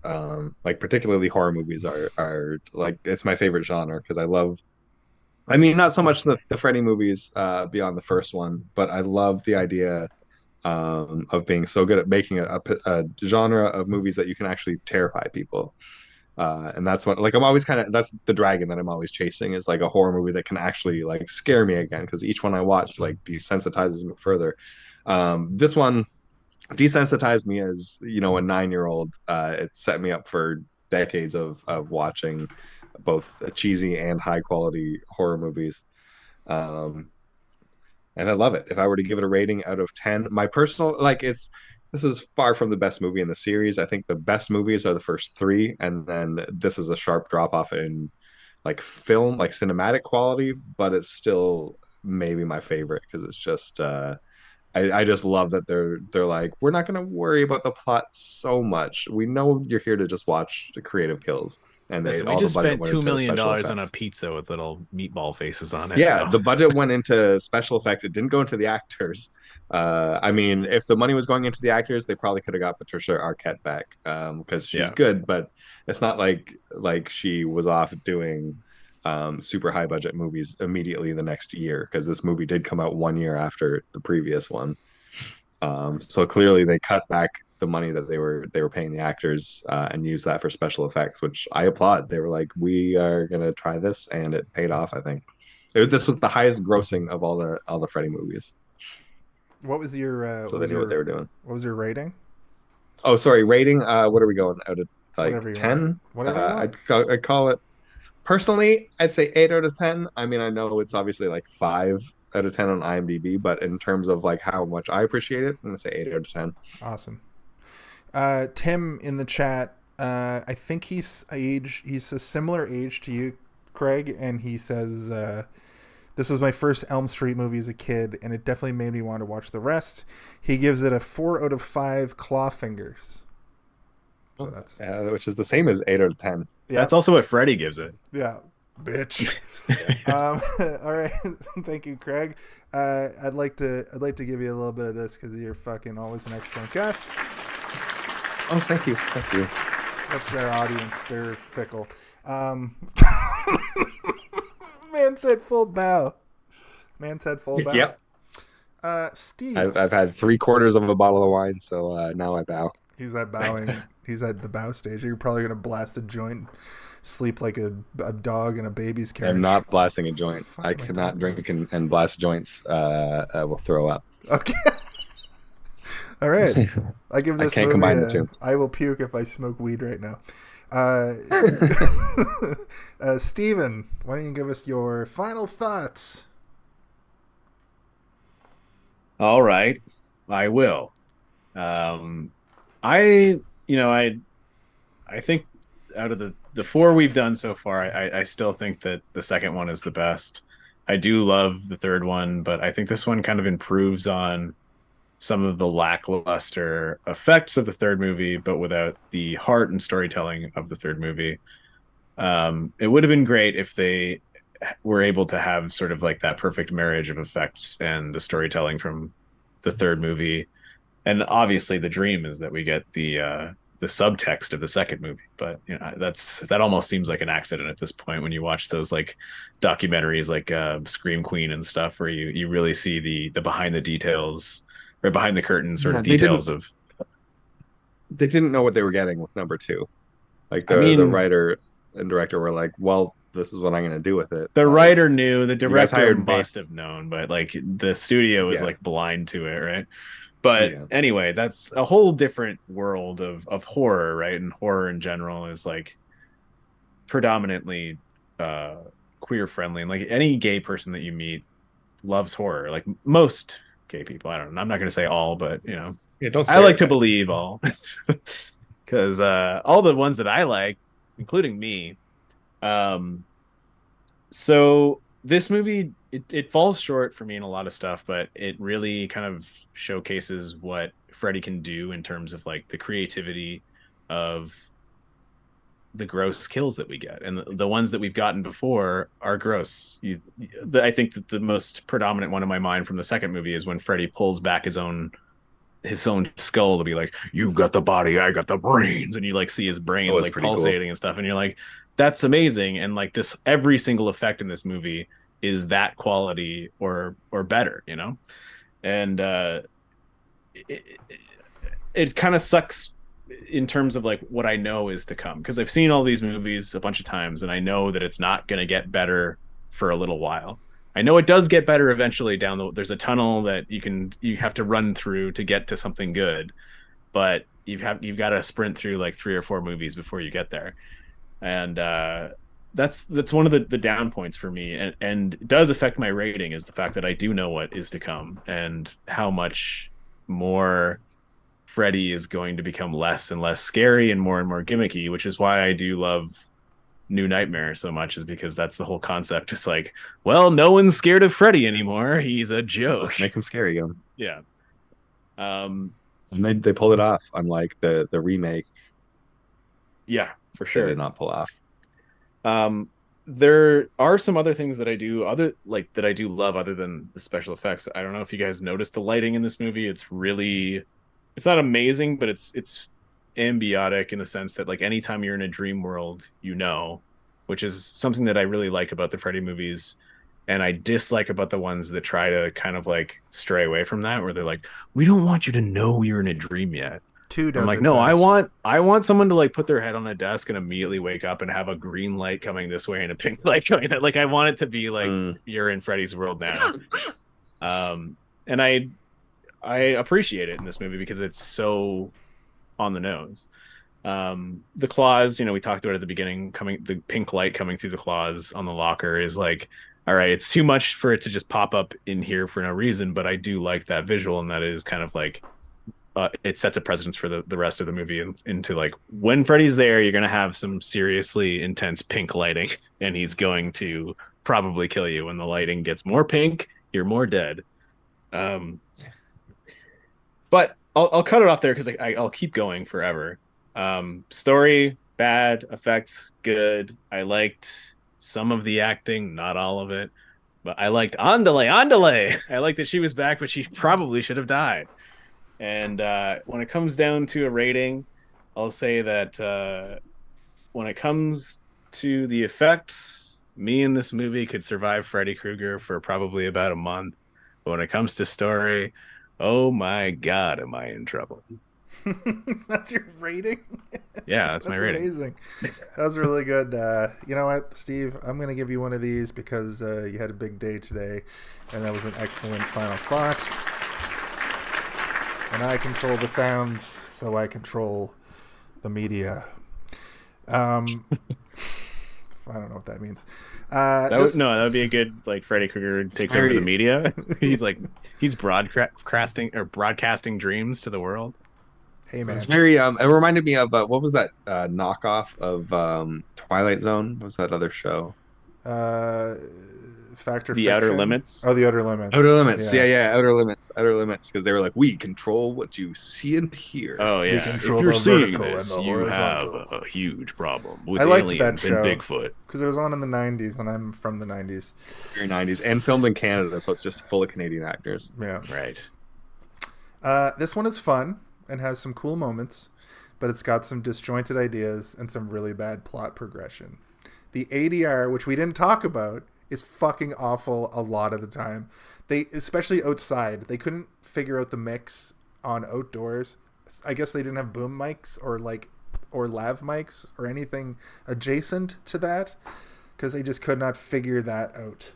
I like the kills. The version, if I can, sorry to interrupt, to just stop because I know we're done and I'm not going to have the chance to say it again. Like, I do have the movies on DVD, but because I didn't want to plug in a DVD player, I acquired the movie through illegitimate means, and man, the sound mix was terrible. I don't know if it was bad for you guys, but like music was so loud. I was watching it in bed. I had to keep turning it up and down between like regular dialogue and anything else that was happening. I was watching. Mine I got was the okay, Google Play version on rental, and it was fine. It was just it was when they were talking outdoors. They clearly didn't like the audio they recorded wasn't good enough to use, so they just ADR'd over it. Yeah.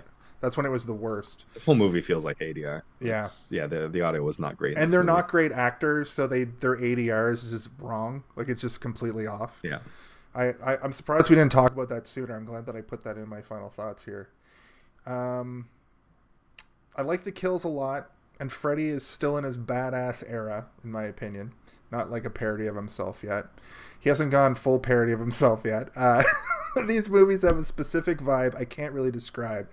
Like, you have to go a little further with your suspension of disbelief, but you almost are glad to do it because you want to see what Freddy will come up with to show his victims their own nightmares. And you guys have only made me excited for I've heard that Freddy's Dead is like the worst one, but I'm excited to see how like out of control, funny and dumb it is. It's like the Room of Nightmare on Elm Street movies. Like, it's so bad it's good. Like, I love to watch it, even though it's a terrible, terrible movie. Like, it's got excited. 3D scene. It's oh man, I'm excited. Alice Cooper's in it. To see your opinion as well, Jason, because like we've talked about how we love Freddy for different reasons, and like this movie we like for certain reasons, and there's a very good chance that you'll like that movie for very specific reasons, but also agree with us that like it should be put into a fedora hat and buried inside of a and then pissed on with fire to bring it back. Pissed on. Yeah, exactly. Maybe next Halloween the three of us can watch it together in person. Oh, I'm into it. I love it. I love that movie so much, even though it's probably the worst one. Or maybe we open the Grimoire again in the summer or something. Let's see here. I feel the worse. Wait, what the fuck did I just write here? Listen, I gotta pee real bad, so you better wrap it up. Sorry, I think the worst kills in the movie are just a stab to the gut. Is what I said there. That's 2.8 out of 5. Entertaining, but ultimately has some issues with pacing and progression. I give this movie the special effect of the cockroach sequence versus the special effect of just getting stabbed in the gut. That's what I give this movie as my joke rating. It's your juxtaposition. Yes.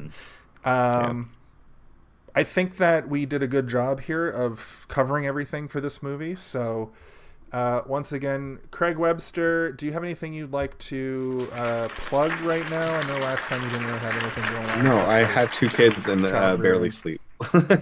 So my creative endeavors are all on the back burner. I'm trying to work on making hot sauces, but there's We can't get into it. Wrapping this podcast there's a up, there's learning been a curve, fiasco. Yeah, No, I can't I've talk done it about before. It's undercover, and we got to keep it. There's a thing called Peppergate where like all the at the top the companies that distribute the hot pepper seeds mislabeled shit, so people got a bunch of peppers that are not what they ordered, including myself. I have peppers growing that I don't know what they are. They haven't ripened properly. I have a shit ton of jalapenos, and I think what should be habaneros, but I mean I missed out on a bunch of other stuff that I should have got. So that's my creative endeavor right now, is making hot sauce, but it's severely diminished because half my peppers are not what they were supposed to be. Which is a perfect segue to Steve. I believe you have something you'd like to promote. I'm going to play. You do creative endeavors? The trailer. I do creative Ooh. endeavors. We should create endeavors together. I'm gonna play the outro song, and then we're gonna do the little bit where we just have a little banter over the thanks for watching. And then I'm gonna play the trailer for your creative endeavor. But explain what it is, because it doesn't really say. All right, so thank you. For the last, I don't know, maybe 5-6 months, I've been working on it's sort of like a hybrid between a tabletop RPG and a puzzle escape game, similar to an escape room. And for those of you who don't know, I worked in escape games for about 7 years, designing puzzles, building rooms, designing rooms, from everything from, just like designing how they look to designing how the puzzle mechanics worked. I did all of that, and I moved on to board games and different types of puzzle escapes at your home or whatever. So I've been working on my own version of that, which is essentially a game called Confirm Exile. And the idea is that you have a manual for a spaceship, a spaceship's manual that has all of the maps and how to repair things and dossiers for your fellow crew members and all that kind of stuff. And you're also working in tandem with an AI that you interact with through your phone, your iPad, your computer, or whatever. And the idea is that you have to escape the ship alive. And I've been working on this for quite some time with a partner of mine named Chris, who I don't want to give too much information about him because I haven't asked him. I should probably ask him before I'm like, hey, do you want me to tell everybody about you? But our Kickstarter went live today, and I'm very excited. So if you guys are interested, it's Kickstarter and Confirm Exile. And if you want, there's a whole bunch of different pledge tiers that you can go for, just from everything from the base game to having your name be in the game as a character. We have one where you can have a name and a portrait that I'll draw for you. You'll become one of the characters in the game, all the way up to a grand tier where your character can be named after you as the owner of all of the space stations in our soul system. It's an expensive tier, but I'm hoping that somebody buys it. They want to be the king of the universe. And in the back of the book, the manual, there will be a full page dedicated to a portrait of this character and a biography that we will write out for that character as well. That's awesome. And I'll put the link. I'm going to post this episode on YouTube tomorrow. I'll put the link to the Kickstarter in there, and then once the game gets funded, we'll be talking about it a lot. We'll keep promoting it. Next week we'll show the ads. We'll talk about it again. It goes until November. It's 33 days from now, so I think November 22nd, I believe, is when the Kickstarter's done. Or the 23rd at 1 in the morning or something. Yeah. So if you're listening to this tonight or over the next, there's several people in the chat, or over the course of the next week or so, please go ahead and sign up for that because it's going to be cool. Yeah.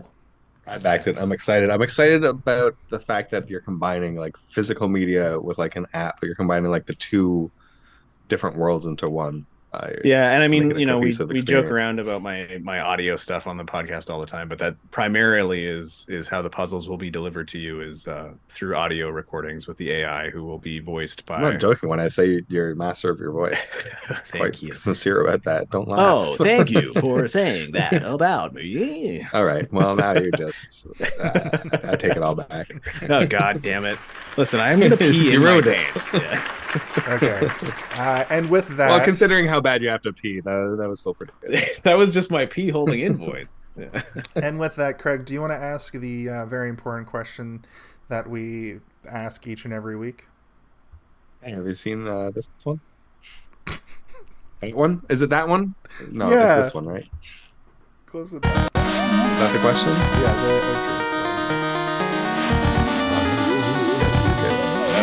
So what are you guys doing this weekend? I'm probably gonna be pissing fire in my toilet for the next 4 days. Just a constant stream for the next like 96 hours. That shot of Washington, Zack Snyder Washington, the comedian is blowing a bunch of fire out of his dick while smoking a cigar.